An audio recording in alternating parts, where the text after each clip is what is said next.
ఈరోజు మనం 9th class బయాలజీలో next చాలా చాలా ముఖ్యమైనటువంటి ఇంపార్టెంట్ టాపిక్ని ఇక్కడ మనం డిస్కస్ చేద్దామండి. ఆ టాపిక్ ఏంటంటే చూడండి, మనకి వర్గీకరణ, క్లాసిఫికేషన్.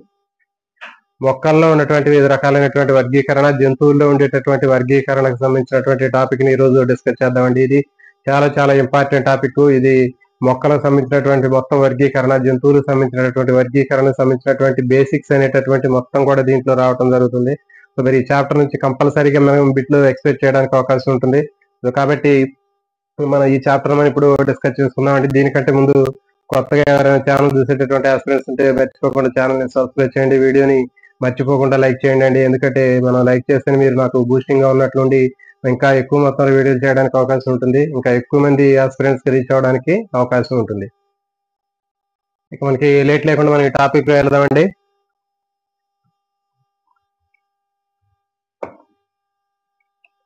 చూడండి, వర్గీకరణ.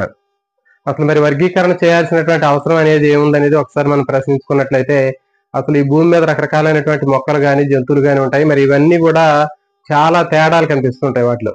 ఆ జీవుల్లో ఉండేటటువంటి తేడాలు ఏవైతే ఉన్నాయో ఆ తేడాల్ని వేరియేషన్స్ లేకపోతే వైవిధ్యాలు అంటారు. మరి ఈ విధంగా వైవిధ్యాలు ఎంత ఎక్కువగా ఉంటే మనకి భూమి మీద జీవ వైవిధ్యం అనేటటువంటిది, బయోడైవర్సిటీ అంత ఎక్కువగా ఉంటుంది. మరి ఆ భూమి మీద ఉన్నటువంటి రకరకాలైనటువంటి మొక్కలను కానీ జంతువులు కానీ వాటిని మనం ఏ విధంగా వీడు అభివృద్ధి చెందాయి, వాటి యొక్క లక్షణాలు ఎట్లా ఉన్నాయి, జంతువుల మధ్య ఉన్నటువంటి పోలికలు ఎట్లా ఉన్నాయి, వాటి మధ్య తేడాలు ఎట్లా ఉన్నాయి, సో ఇవన్నిటిని మనం తెలుసుకోవాలంటే కంపల్సరీగా వర్గీకరణ అనేది చాలా చాలా అవసరం. కాబట్టి మొక్కల వర్గీకరణ కానివ్వండి, జంతువుల వర్గీకరణ కానివ్వండి, ఇవన్నీ కూడా చాలా చాలా అవసరం. కాబట్టి మనకి వర్గీకరణ అనేటటువంటి ఈ టాపిక్ అనేది మనం ఇక్కడ మనం డిస్కస్ చేసేటటువంటి ప్రయత్నం చేయడం జరుగుతుందండి. మొక్కలు ఇప్పుడు ఫర్ ఎగ్జాంపుల్ మనం వైవిధ్యం అని చెప్పాం. ఆకులు తీసుకున్నట్లయితే మనకి ఆకుల్లో వైవిధ్యం అనేది కనిపిస్తూ ఉంటుంది. అంటే చాలా రకాలైనటువంటి మొక్కలు కనిపిస్తుంటాయి. మరి మొక్కలు అన్నింటిలో కూడా ఆకులు ఒకే రకమైనటువంటి స్ట్రక్చర్ ఉన్నప్పటికీ కూడా దాంట్లో మనకి దాని యొక్క ఆకారం కానివ్వండి, రంగు కానివ్వండి, సైజు కానివ్వండి, దాని యొక్క షేప్ కానివ్వండి, ఇవన్నీ మనకి తేడాలు కనిపిస్తూ ఉంటాయి. ఈ విధంగా మనకి ఆకుల్లో వైవిధ్యం కనిపిస్తూ ఉంటుంది. నెక్స్ట్ ఏకదళ బీజాలు, ద్విదళ బీజాలు. ఇవి తీసుకున్నట్టయితే వీటిలో వైవిధ్యం అనేది మనకి చాలా కనిపిస్తుంది. రెండిట్లో మరి తేడాలు అనేవి కనిపిస్తూ ఉంటాయి. సో ఈ టాపిక్ అనేది చాలా చాలా ఇంపార్టెంట్ అండి. ఏకదళ బీజాలకి ద్విదళ బీజాలకి, మోనోకాట్స్ కి డైకాట్స్ ఉండేటటువంటి ఆ డిఫరెన్సెస్ ఇప్పుడు మనం చర్చించుకునే ప్రయత్నం చేద్దామండి.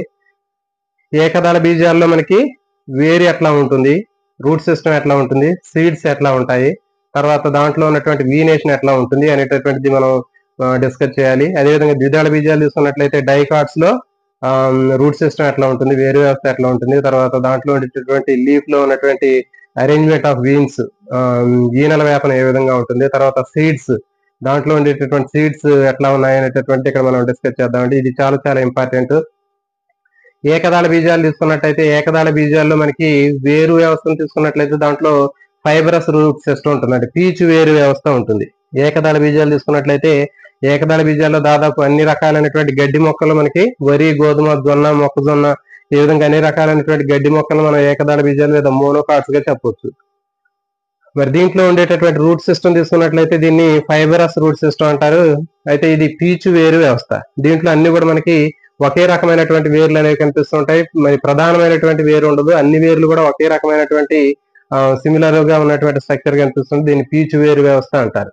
తర్వాత వీటిలో ఉన్నటువంటి ఆకులు తీసుకున్నట్లయితే ప్యారలర్ వీనేషన్ అంటారు, సమాంతర ఈనెల వ్యాపనం అంటారు. అంటే ఆకుల్లో ప్రధానమైనటువంటి ఈయనకి సమానంగా అన్ని ఆకు యొక్క ప్రారంభం దగ్గర నుంచి, ఆకు యొక్క మొదలు దగ్గర నుంచి చివరి వరకు అన్ని సమానంగా ఉన్నటువంటి ఈనెలు అనేవి, సమాంతరంగా ఉన్నటువంటి వీన్స్ ఈనెలు అనేవి కనిపిస్తూ ఉంటాయి.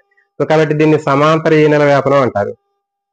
తర్వాత ఈ గడ్డి మొక్కల్లో ఉన్నటువంటి విత్తనాలు తీసుకున్నట్టయితే వీటిలో ఏకదళ బీజాలు అనేటటువంటి చెప్తారండి. వీటిలో ఒకే బీజదళం అనేది కనిపిస్తూ ఉంటుంది.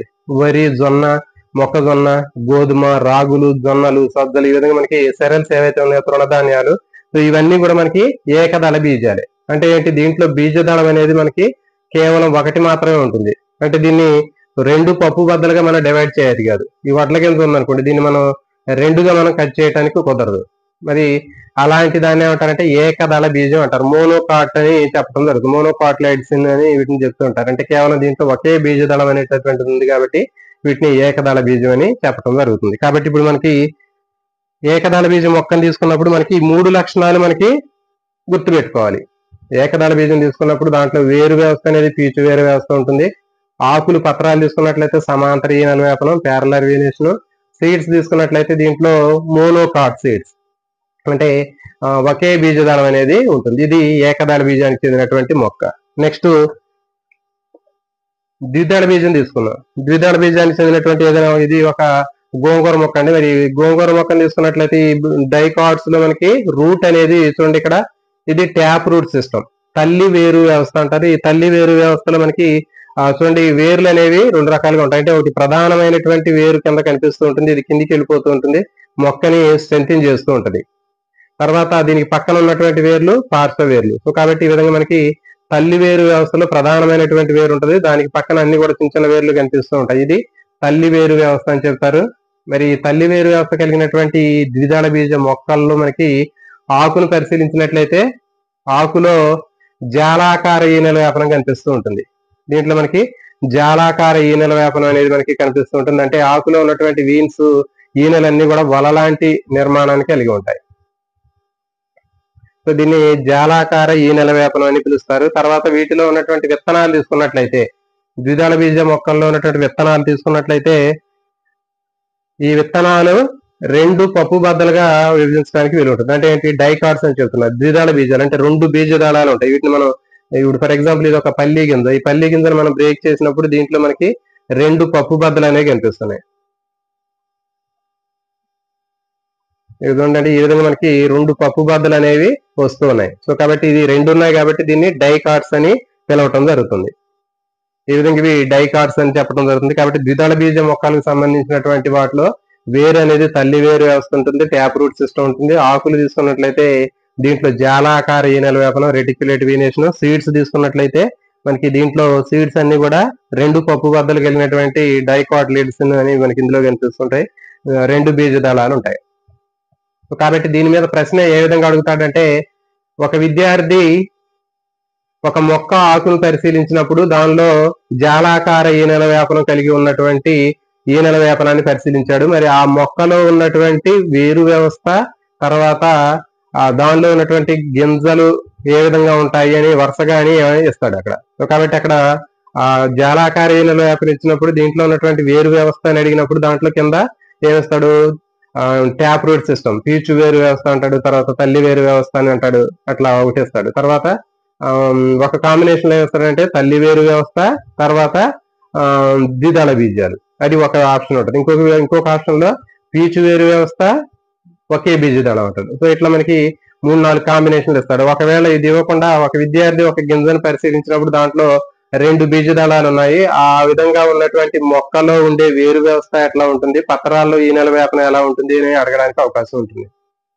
కాబట్టి గుర్తుపెట్టుకోండి, మొక్క వేరు వ్యవస్థ అడిగినప్పుడు మనకి దీంట్లో ఉండేటటువంటి ఈనెల వ్యాపనము తర్వాత దీంట్లో ఉన్నటువంటి బీజదళాలు మనకి తెలిసి ఉండాలి.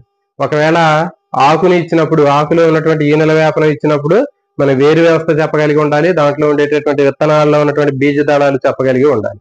కాబట్టి ఒకవేళ బీజదళం ఇచ్చినప్పుడు దీంట్లో ఉన్నటువంటి ఆకులో ఉన్నటువంటి ఈనెల వ్యాపనం కానీ తర్వాత కింద వేరులో ఉన్నటువంటి వేరు వ్యవస్థకు సంబంధించినటువంటి కూడా మనం చెప్పగలిగి ఉండాలి. కాబట్టి ఈ విధంగా మనకి క్వశ్చన్ అనేటటువంటిది అప్లికేషన్ టైప్ కూడా ఇట్లా జనరలైజేషన్ చేసి అడగడానికి అవకాశం ఉంటుంది. కాబట్టి మీరు గుర్తుపెట్టుకోండి, ద్విదళ బీజ మొక్క అనగానే మనకి 3 రకాలైనటువంటి లక్షణాలు మనకి గుర్తుండాలి.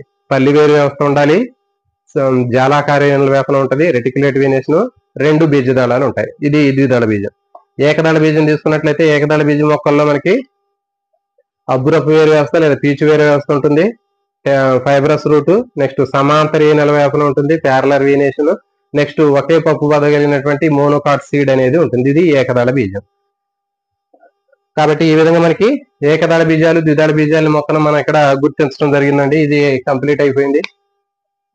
నెక్స్ట్ కీటకాల్లో కూడా వైవిధ్యం అనేది కనిపిస్తూ ఉంటుంది. మరి కీటకాలు మనం పరిశీలించినట్లు ఫర్ ఎగ్జాంపుల్ ఒక కాక్రోచ్ ని తీసుకున్నాం అనుకోండి, కాక్రోచ్ లో ఉన్నటువంటి 2-3 రకాలైనటువంటి కాక్రోచ్లు తీసుకుంటే వాటి యొక్క సైజు కానివ్వండి, ఆకారం కానివ్వండి, బరువు కానివ్వండి మనకి తేడా అనేది కనిపిస్తూ ఉంటుంది. సో ఈ విధంగా మనకి కీటకాల్లో కూడా వైవిధ్యం అనేది కనిపిస్తూ ఉంటుంది. ఈవెన్ విద్యార్థులు తీసుకున్నప్పుడు తరగతి గదిలో ఉన్నటువంటి విద్యార్థులు తీసుకున్నట్లయితే ఈ తరగతి గదిలో ఉన్నటువంటి విద్యార్థులు వాళ్ళ యొక్క ఎత్తులు కానివ్వండి, ఒకే తరగతిలో ఉన్న విద్యార్థులు దాదాపు ఒకే ఏజ్ లో ఉంటారు వాళ్ళు. మరి ఒకే ఏజ్ లో ఉన్నటువంటి విద్యార్థులు తీసుకున్నప్పుడు వాళ్ళ యొక్క ఎత్తు కానివ్వండి, వాళ్ళ యొక్క రంగు కానివ్వండి, వాళ్ళ యొక్క బరువు కానివ్వండి, తర్వాత అరిచేయి యొక్క వెడల్పు కానివ్వండి, లేకపోతే బొటన వేలు యొక్క పొడవు కానివ్వండి, లేకపోతే వాళ్ళకు ఉండేటటువంటి హ్యాండ్ స్పాన్ కానివ్వండి, తర్వాత తంబు ఇంప్రెషన్ కానివ్వండి, ఇవన్నీ కూడా డిఫరెంట్ గా కనిపిస్తూ ఉంటాయి. సో కాబట్టి దీన్ని ఏమంటారంటే వైవిధ్యం అని చెప్తారు. సో ఇది ఇక్కడ వరకు అంటే జనరలైజేషన్ కి సంబంధించినటువంటి ఇంట్రడక్షన్ ఉంది. తర్వాత అసలైనటువంటి క్లాసిఫికేషన్ సంబంధించినటువంటిది ఇక్కడ మనకి వర్గీకరణకు సంబంధించింది ఉంది. Charles Darwin origin of species, జాతుల ఉత్పత్తి అనేటటువంటి గ్రంథంలో జీవులు ఏ విధంగా పరిణామం చెందుతున్నాయి అనేటటువంటి విషయాన్ని అతను చెప్పడం జరిగింది. అంటే జీవుల పరిణామం ఆధారంగా చేసుకుని కూడా వర్గీకరణ అనేది చేయటం జరిగింది. కాబట్టి ఇది చాలా చాలా ఇంపార్టెంట్. ఆరిజిన్ ఆఫ్ స్పీసీస్, జాతుల ఉత్పత్తి అనే గ్రంథాన్ని రాసింది చార్లెస్ డార్విన్. ఇంపార్టెంట్ ఇది. చార్లెస్ డార్విన్ గ్యాలపోగస్ దీవుల్లో ఇతను పించు పక్షుల మీద పరిశోధన చేశాడండి. అతను హెచ్ఎంఎస్ బీగిల్ అనేటటువంటి ఒక షిప్ మీద అతను వెళ్లి అక్కడ పించు పక్షుల యొక్క ముక్కులు వాటి యొక్క ఆకారాల మీద అతను పరిశోధన చేయడం జరిగింది. చేసి జీవ పరిణామ సిద్ధాంతాన్ని, థియరీ ఆఫ్ ఎవల్యూషన్ కూడా ఇతను చెప్పడం జరిగింది. నెక్స్ట్ చరిత్ర. మరి వర్గీకరణకు సంబంధించినటువంటి చరిత్రను మనం పరిశీలించినట్లయితే చూడండి, మరి క్రీస్తు శకం 1-2 శతాబ్దాల్లోనే ఈ మొక్కల యొక్క వర్గీకరణ మీద పరిశోధనలు అనేవి చేయటం జరిగింది. చూడండి, చరకుడు సుశ్రుతుడు మొక్కల్లో ఉన్నటువంటి మెడిసినల్ వాల్యూస్ ని ఆధారంగా చేసుకుని, అంటే మొక్కల్లో ఉన్నటువంటి ఔషధ విలువలు, ఔషధ గుణాలని ఆధారంగా చేసుకుని మొక్కల్ని వీళ్ళు 1-2వ శతాబ్దంలోనే వీళ్ళు వర్గీకరణ చేయడానికి ప్రయత్నం చేయటం జరిగింది. సో ఇది బిట్ ఏమడుగుతాడంటే, ఔషధ గుణాల ఆధారంగా మొక్కల్ని వర్గీకరించినటువంటి శాస్త్రవేత్త ఎవరు అని అడుగుతారండి. చరకుడు సుశ్రుతుడు. లేకపోతే చరకుడు సుశ్రుతుడు వీళ్ళు మొక్కల వర్గీకరణని ఏ అంశం ఆధారంగా చేసుకుని వర్గీకరణ చేశారు అని అడిగితే, మొక్కలో ఉన్నటువంటి ఔషధ గుణాలు లేదా మెడిసినల్ వాల్యూస్, ఔషధ గుణాలు మెడిసినల్ వాల్యూస్ ఆధారంగా చేసుకుని చరకుడు సుశ్రుతుడు మొక్కల్ని వర్గీకరణ చేసే ప్రయత్నం చేయడం జరిగింది. నెక్స్ట్ పరాశరుడు అనేటటువంటి ఈ శాస్త్రవేత్త వృక్ష ఆయుర్వేద అనేటటువంటి ఒక పుస్తకాన్ని రాయటం జరిగిందండి. ఇది చాలా చాలా ఇంపార్టెంట్. వృక్ష ఆయుర్వేద అనేటటువంటి పుస్తకాన్ని రాసినటువంటి శాస్త్రవేత్త ఎవరంటే పరాశరుడు వృక్ష ఆయుర్వేద అనేటటువంటి ఈ పుస్తకాన్ని రాయటం జరిగింది. ఈ పుస్తకంలో ఇతను భూమి మీద ఉన్నటువంటి నేల మొక్కల్ని వర్గీకరణ చేయటం జరిగింది. భూమి మీద ఉండేటటువంటి నేల మొక్కలు ఏవైతే ఉన్నాయో ఆ భూమి మొక్కల్ని వర్గీకరణ చేయటం జరిగింది. ఇతను చేసినటువంటి వర్గీకరణ దేని ఆధారంగా జరిగిందంటే పుష్పాల ఆధారంగా ఇతను వర్గీకరణ చేశాడు. ఇది చాలా చాలా ఇంపార్టెంట్ అండి. పుష్పాల ఆధారంగా వర్గీకరణ చేయటం జరిగింది. పరాశరుడు రాసినటువంటి గ్రంథం ఏది అని అడుగుతాడు. పరాశరుడు రాసినటువంటి గ్రంథం ఏది అంటే వృక్ష ఆయుర్వేద అనేటటువంటి గ్రంథాన్ని రాశాడు. లేకపోతే వృక్ష ఆయుర్వేద అనేటటువంటి గ్రంథాన్ని ఎవరు రాశారు అంటే కింద పరాశరుడు, చరకుడు, సుశ్రుతుడు ఇట్లా ఆప్షన్స్ ఇవ్వడానికి అవకాశం ఉంటుంది. కాబట్టి గుర్తుపెట్టుకోండి, పరాశరుడు వృక్ష ఆయుర్వేద అనేటటువంటి గ్రంథాన్ని రాయటం జరిగింది. ఇతను ఏ లక్షణాన్ని ఆధారంగా చేసుకుని నేల మొక్కలను వర్గీకరించాడంటే పుష్పాలను ఆధారంగా చేసుకుని ఇతను వర్గీకరించడం జరిగింది. ఇంపార్టెంట్ ఇది. తర్వాత కరోలస్ లిన్నేయస్ అనేటటువంటి శాస్త్రవేత్త ద్వినామీకరణ విధానాన్ని ప్రతిపాదించడం జరిగింది. బైనామినల్ నామిక్యులేచర్ అంటారు. ఇది మనకి వర్గీకరణలోనే ఎక్కడ నుంచి అతను ఒక చరిత్రను సృష్టించడం జరిగిందండి. కాబట్టి మొక్కల వర్గీకరణకు సంబంధించినటువంటి గొప్ప అధ్యయనం అనేది ఎక్కడి నుంచి స్టార్ట్ అయిందంటే ఈ కరోలస్ లిన్నేయస్ దగ్గర నుంచి ప్రారంభమైంది. మరి కరోలస్ లిన్నేయస్ ద్వినామీకరణ విధానాన్ని ప్రతిపాదించాడు. అడుగుతాడంటే డైరెక్ట్ గా ద్వినామీకరణ విధానాన్ని ఎవరు ప్రతిపాదించారంటే కరోలస్ లిన్నేయస్. ఇతను బైనామినల్ నామిక్యులేచర్ లేకపోతే ద్వినామీకరణ విధానాన్ని ఇతను ప్రతిపాదించాడు. మరి ఈ సిద్ధాంతం ప్రకారం ఇతను ఏం చెప్పాడంటే ప్రతి ప్రాణం ఉన్నటువంటి ప్రతి ఒక్క జీవరాశికి కూడా 2 పదాలతో కూడినటువంటి పేరును పెట్టేటటువంటి విధానాన్ని ద్వినామీకరణ విధానం అంటారు.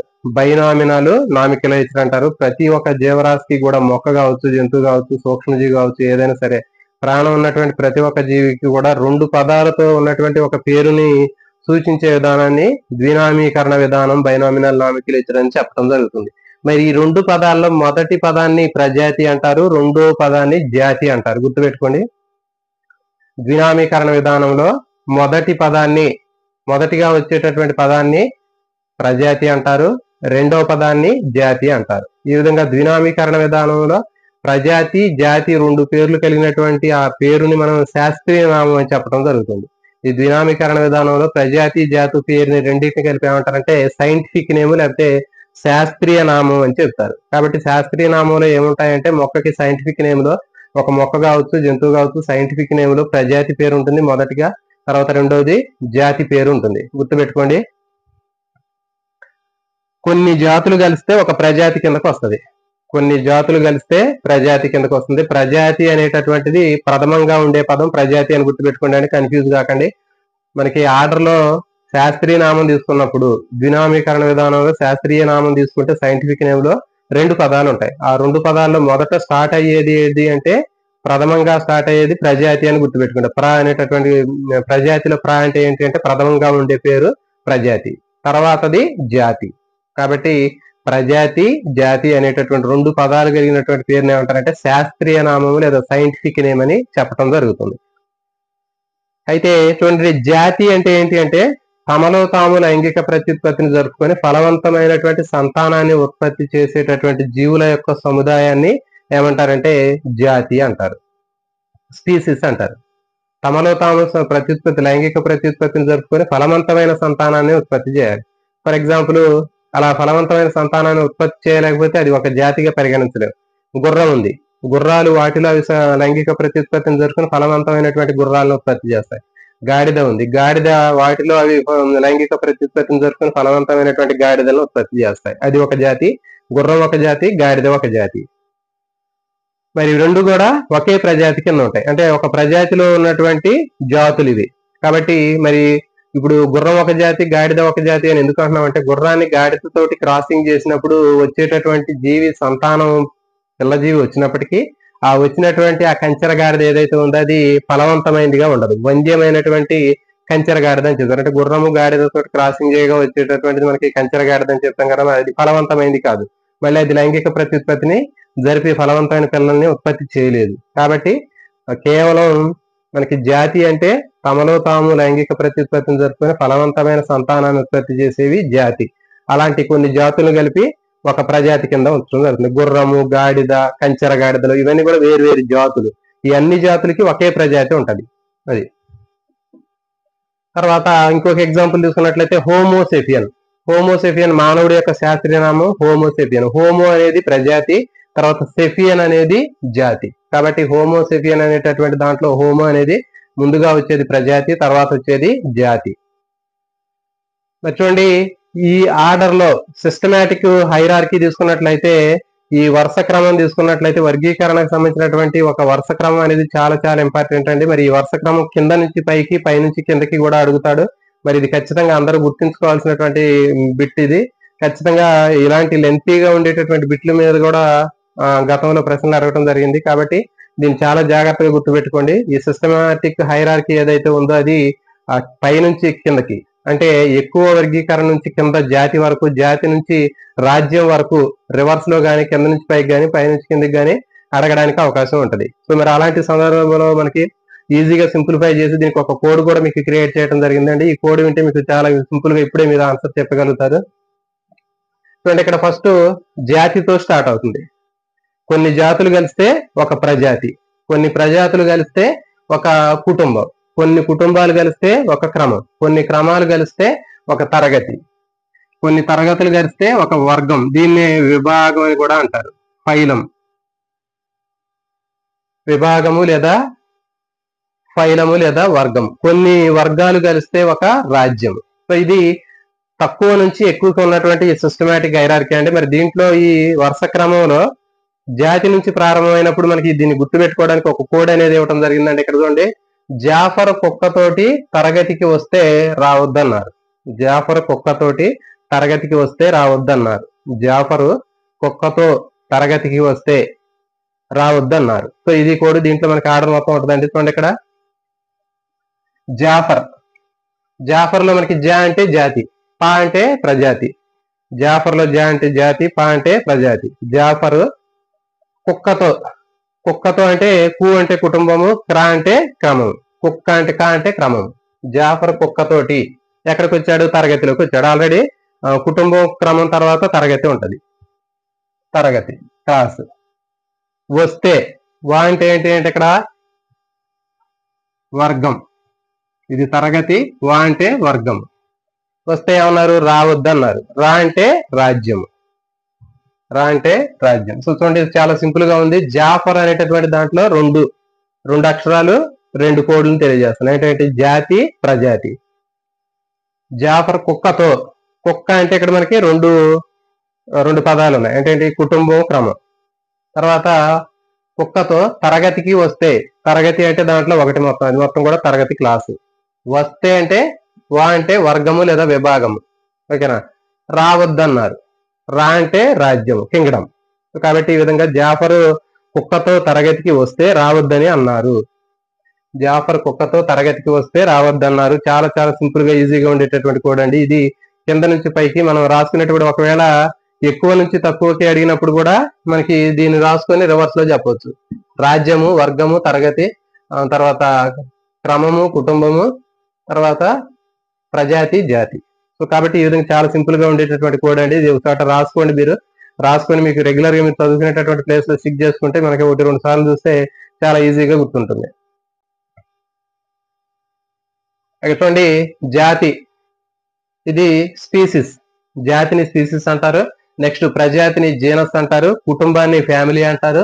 తర్వాత క్రమాన్ని ఆర్డర్ అంటారు. తరగతిని క్లాస్ అంటారు. తర్వాత వర్గము లేదా విభాగాన్ని ఫైలం అంటారు.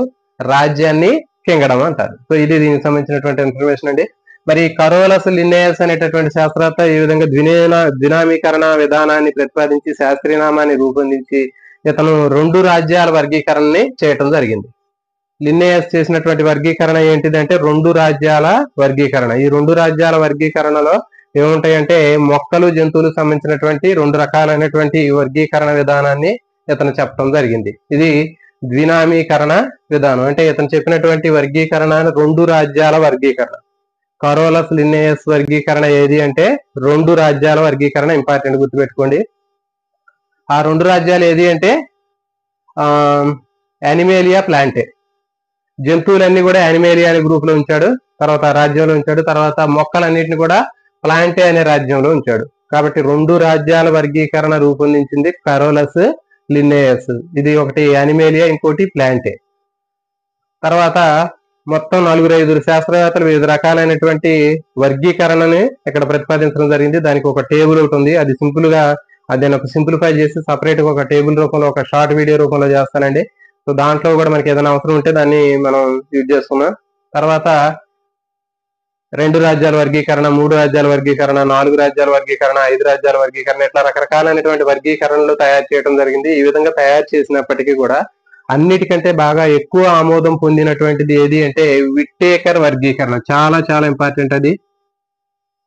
విట్టేకర్ రూపొందించినటువంటి వర్గీకరణ అనేది మిగిలినటువంటి అన్ని వర్గీకరణలను కూడా పక్కన పెట్టేటి ఇప్పటికి కూడా అమల్లో ఉన్నటువంటి వర్గీకరణ విధానం ఏది అంటే విట్టేకర్ వర్గీకరణ. విట్టేకర్ యొక్క 5 రాజ్యాల వర్గీకరణ అనేది అందరూ కూడా యాక్సెప్ట్ చేయడం జరిగింది. అది ఇప్పటికీ కూడా అమలవుతూనే ఉంది. మరైతే కరోలస్ లిన్నేయస్ చెప్పినటువంటి 2 రాజ్యాల వర్గీకరణలో మనకి ఏం చెప్పాడు? కరోలస్ లిన్నేయస్ యానిమేలియా, ప్లాంటే అనే 2 రకాలైనటువంటి రాజ్యాలు చెప్పడం జరిగింది 2 రాజ్యాల వర్గీకరణ ప్రకారం. దాంతో పాటు ఈ విట్టేకర్ ఇంకొక 3 యాడ్ చేశాడు. అదేంటి అంటే మొనీరా, తర్వాత ప్రోటిస్టా, బ్యాక్టీరియా. మొనీరా అనేటటువంటి ఒక గ్రూప్ యాడ్ చేశాడు. తర్వాత ప్రోటిస్టా అనేటటువంటి ఒక గ్రూప్ యాడ్ చేశాడు. ఫంగై అనేటటువంటిది ఇంకో గ్రూప్ యాడ్ చేశాడు. సో ఈ విధంగా 3 రాజ్యాలని యాడ్ చేసి అంతకుముందు ఉన్నటువంటి యానిమేలియా, ప్లాంటే అనేటటువంటి 2 రాజ్యాలని, ఈ 3 రాజ్యాలను కలిపి మొత్తం 5 రాజ్యాల వర్గీకరణని ఇతను చేయటం జరిగింది. ఇంపార్టెంట్, విట్టేకర్ 5 రాజ్యాల వర్గీకరణ 5 కింగ్డమ్ క్లాసిఫికేషన్ రూపొందించింది ఎవరంటే విట్టేకర్. 2 రాజ్యాల వర్గీకరణ రూపొందించింది ఎవరంటే కరోలస్ లిన్నేయస్. అతను మొక్కలన్నిటిని కూడా ప్లాంటేలో పెట్టాడు, జంతువులన్నిటిని కూడా యానిమేలియాలో పెట్టాడు. అవి రెండింటితో పాటు ఇంకొక కొత్తగా 3 రాజ్యాలను క్రియేట్ చేశాడు. ఏకకణజీవులైనటువంటి అమీబా, యుగిలినా ఇవన్నీ కూడా ప్రోటిస్ట్ అనేటటువంటి ఆ రాజ్యంలో ఉంచాడు. నెక్స్ట్ బ్యాక్టీరియా లాంటి వాటన్నిటిని మొనీరా గ్రూప్ లో ఉంచాడు. శిలీంధ్రాలు, ఫంగస్ అన్నిటిని కూడా ఫంగై అనే గ్రూప్ లో ఉంచడం జరిగింది. కాబట్టి ఈ విధంగా 5 రాజ్యాల వర్గీకరణను రూపొందించింది విట్టేకర్. ఇది చాలా చాలా ఇంపార్టెంట్. మోనిరా, ప్రోటిస్టా, ఫంగి ఇవి అదనంగా యాడ్ చేసినటువంటివి. తర్వాత ఈ విట్టేకర్ ప్రోకారియోట్స్, యూకారియోట్స్ సంబంధించినటువంటి డీటెయిల్స్ కూడా చెప్పడం జరిగిందండి. విట్టేకర్ చెప్పినటువంటి ఆ వర్గీకరణలో ఇతను ఏం చెప్పాడంటే కేంద్రక పూర్వజీవులు, నిజ కేంద్రక జీవుల యొక్క డీటెయిల్స్ కూడా చెప్పడం జరిగింది. అంటే కేంద్రక పూర్వజీవులు అంటే చెప్పాము మనం, కేంద్రకం చుట్టూ స్పష్టమైన కేంద్రక త్వచం లేకపోతే అవి ప్రోకారియోట్స్ అని చెప్పాము. తర్వాత యూకారియోట్స్ అంటే కేంద్రకం చుట్టూ స్పష్టమైనటువంటి కేంద్రక త్వచం ఉన్నట్లయితే దాన్ని నిజ కేంద్రక జీవులు అని చెప్పాము. కాబట్టి ఈ విధంగా కేంద్రక పూర్వజీవులు, నిజ కేంద్రక జీవులు అనేటటువంటి రెండు రకాలైనటువంటి సముదాయాలుగా కూడా మనకి ఈ విట్టేకర్ చెప్పడం జరిగింది. మరి విట్టేకర్ వర్గీకరణ ప్రకారం తీసుకున్నట్లయితే ప్రోటిస్టా అని చెప్పినాం. ప్రోటిస్టాలో ఉండేవన్నీ కూడా ఏకకణ జీవులు అని చెప్పాము. తర్వాత వీటిలో కంపల్సరీగా కేంద్రకం ఉంటుందని చెప్పాం. మొనీరాలో మాత్రం ఏకకణ జీవులే, దాంట్లో కేంద్రకం అనేది ఉండదు, కేంద్రక పూర్వజీవులు. ప్రోటిస్టా తీసుకున్నట్టయితే ప్రోటిస్టాలో ఖచ్చితంగా వాటికి కేంద్రక త్వచం ఉంటుంది, ఏకకణ జీవులు. ఓకేనా, ఇవన్నీ కూడా ప్రోటిస్టాకు సంబంధించినటువంటి అమీబా, యుగ్లినా, పారామిష్ ఇవన్నీ కూడా మనకి ప్రోటిస్టా. నెక్స్ట్ మొక్కలన్నీ కూడా స్వయం పోషకాలు, అంటే కిరణజన్య సంయోక్రియ ద్వారా ఆహారం తయారు చేసుకునేవన్నీ కూడా మొక్కలు. తర్వాత జంతువులన్నీ కూడా పరపోషకాలు, హెటరోట్రోప్స్. ఇవన్నీ ఓన్గా ఫుడ్ తయారు చేసుకోలేవు, ఈ స్వయం పోషకాల మీద ఆధారపడి ఆహారాన్ని తీసుకుంటూ ఉంటాయి. నెక్స్ట్ శిలీంధ్రాలు. శిలీంధ్రాలన్నీ కూడా అవి ఏంటి అంటే సాప్రోఫైట్స్ అంటారు. ఇవి కుళ్ళుతున్నటువంటి మొక్కలు, జంతువులకు సంబంధించినటువంటి వాటిని కుళ్ళింపజేసి వాటికి సంబంధించినటువంటి ఆహారాన్ని అవి తీసుకోవడం జరుగుతుంది. సో కాబట్టి ఈ విధంగా విచ్ఛిన్నకారులు లేకపోతే సాప్రోఫైట్స్ అని చెప్పడం జరుగుతుంది. ఈ విధంగా మనకి విట్టేకర్ చెప్పినటువంటి 5 రాజ్యాల వర్గీకరణలో మనకి ఏం చెప్పాడు, మనకి బ్యాక్టీరియాలు మొత్తం కూడా మొనీరియా గ్రూప్ సంబంధించినటువంటి దాంట్లో ఉంటాయని చెప్పాడు. తర్వాత ఏకకణానికి చెందినటువంటి అమీబా, యూగ్లినా, పారామిషం ఇవన్నీ కూడా ప్రోటిస్టా సముదాయంలో ఉంటాయని చెప్పాడు. తర్వాత ఫంగస్, శిలీంధ్రాలు మొత్తం కూడా ఫంగై అనేటటువంటి గ్రూప్ లో ఉంటాయని చెప్పాడు. మొక్కలన్నీ కూడా ప్లాంటే అనే గ్రూప్ లో ఉంటాయని చెప్పాడు. జంతువులన్నీ కూడా యానిమేలియా అనే రాజ్యంలో ఉంటాయని చెప్పాడు. ఈ విధంగా 5 రాజ్యాల వర్గీకరణ ఇతను చెప్పడం జరిగింది. నెక్స్ట్ ఇతను బ్యాక్టీరియాల మీద కూడా ఇతను పరిశోధన చేయడం జరిగింది. ఇతను బాగా వేడిగా ఉన్నటువంటి నీటిలో ఉండేటటువంటి బ్యాక్టీరియాలు కూడా ఇతను పరిశీలించడం జరిగింది. అంటే వేడిగా ఉన్నటువంటి వేడి నీటి బుగ్గలను చెప్తారు కదా, వేడి నీటి బుగ్గల్లో ఉన్నటువంటి బ్యాక్టీరియాని కూడా ఇతను పరిశీలించడం జరిగింది. వీటిని ఇలాంటి వేడి నీటిలో ఉండే బ్యాక్టీరియాని థర్మోఫైల్స్ అంటారు. వేడి నీటిలో ఉండే బ్యాక్టీరియాని ఏమంటారు, చాలా చాలా ఇంపార్టెంట్ అండి, థర్మోఫైల్స్ అంటారు, ఇంపార్టెంట్. నెక్స్ట్ ఉప్పు నీటిలో ఉండేటటువంటి బ్యాక్టీరియాలు, ఉప్పు నీటిలో ఉండేటటువంటి సాల్ట్ వాటర్ లో ఉండేటటువంటి బ్యాక్టీరియాలు తీసుకున్నట్లయితే వాటిని హ్యాలోఫైట్స్ అంటారండి. ఇది కూడా చాలా చాలా ఇంపార్టెంట్. థర్మోఫైల్స్ అంటే వేడి నీటి బుగ్గల్లో ఉండేవి. నెక్స్ట్ వచ్చి హ్యాలోఫైట్స్ అంటే సాల్ట్ వాటర్ లో శాలినిటీ ఉన్నటువంటి, లవణీయత ఉన్నటువంటి నేలల్లో ఉండే వాటిని హ్యాలోఫైట్స్ అంటారు. ఇవి రెండు కూడా చాలా చాలా ఇంపార్టెంట్, మీకు బిట్లో కూడా అడగడానికి అవకాశం ఉంటుంది. ఉప్పు నీటిలో ఉండే బ్యాక్టీరియాని గుర్తించండి అని కింద దాంట్లో థర్మోఫైల్స్, హ్యాలోఫైట్స్, సాఫ్రోఫైల్స్ ఇట్లా రకరకాల ఆప్షన్స్ ఇస్తాడు. కాబట్టి సాల్ట్ వాటర్ అనగానే హ్యాలో అనే పదాన్ని గుర్తుపెట్టుకోండి. వేడి నీటి బుగ్గలు అంటే థర్మో అంటే టెంపరేచర్ సంబంధించింది, అది గుర్తుపెట్టుకోండి. నెక్స్ట్ ఈ విట్టేకర్ ఏం చెప్పాడంటే కేంద్రక పూర్వ జీవులు కానివ్వండి, నిజ కేంద్రక జీవులు కానివ్వండి, ఇవన్నీ కూడా ఒకే పూర్వీక జీవుల నుంచి వచ్చాయనే విషయాన్ని చెప్పడం జరుగుతుంది. కేంద్రక పూర్వ జీవులు కానీ, నిజ కేంద్రక జీవులు కానీ ఇవన్నీ కూడా ఒకే పూర్వీక జీవుల నుంచి వచ్చాయని చెప్పి చెప్పడం జరిగింది. ఆ పూర్వీక జీవి ఏది అంటే LUCA, last universal common ancestor అంటారండి. ల్యూకా అంటే ఏంటంటే LUC అంటే last universal common ancestor, last universal common ancestor అనేటటువంటి ల్యూకా అనేటటువంటి పేరుతోటి మనకి ఉంటుంది. అంటే నిజ కేంద్రక జీవులైనా కేంద్రక పూర్వ జీవులైనా అవన్నీ కూడా ఒకే పూర్వీక జీవి నుంచి వచ్చాయంట. వాటి పేరు ఏంటంటే ల్యూకా అంటారు. దీని పూర్తి పేరు కూడా అడుగుతాడు. లాస్ట్ యూనివర్సల్ కామన్ ఎన్సిస్టర్ అనేటటువంటి ల్యూకా అనేటటువంటి పేరు మీద ఇవి తయారవటం జరిగిందని చెప్పాడు. మరి ఇట్లా వచ్చినటువంటి కేంద్రక పూర్వ జీవులైనా నిజ కేంద్రక జీవులైనా ఈ ల్యూకా అనేటటువంటి ఆదిమ జీవి నుంచి వచ్చిన తర్వాత దానిలో 3 గ్రూపులుగా ఇతను డివైడ్ చేయడం జరిగింది. అవేంటి అంటే అరాకియా, బ్యాక్టీరియా, యూకారియా. అరాకియా, యూకారియా అనేటటువంటివి అరాకియా, బ్యాక్టీరియా, యూకారియా. దీంట్లో ఇవి రెండు, అరాకియా, బ్యాక్టీరియా అనేది ప్రోకారియోట్స్ అంటే కేంద్రక పూర్వ జీవుల్ని ఏం చేశాడంటే అరాకియా తర్వాత బ్యాక్టీరియా, అరాకియా, బ్యాక్టీరియా అనేటటువంటివి రెండు కూడా కేంద్రక పూర్వ జీవులు ప్రోకారియోట్స్ గ్రూప్ లో ఉంచాడు. నెక్స్ట్ యూకారియా, దీంట్లో మొత్తం కూడా నిజ కేంద్రక జీవులు మొత్తాన్ని కూడా యూకారియా అనేటటువంటి గ్రూప్ లో ఉంచడం జరిగింది. సో ఇది దీనికి సంబంధించినటువంటిదండి. ఈ విట్టేకర్ సంబంధించినటువంటి వర్గీకరణ మొత్తం 5 రాజ్యాల వర్గీకరణతో పాటు ఇతను వేడి నీటి బొగ్గల్లో థర్మోఫైల్స్ ఉంటాయని చెప్పాడు. తర్వాత సాల్ట్ వాటర్ లో హ్యాలోఫైట్స్ ఉంటాయని చెప్పాడు.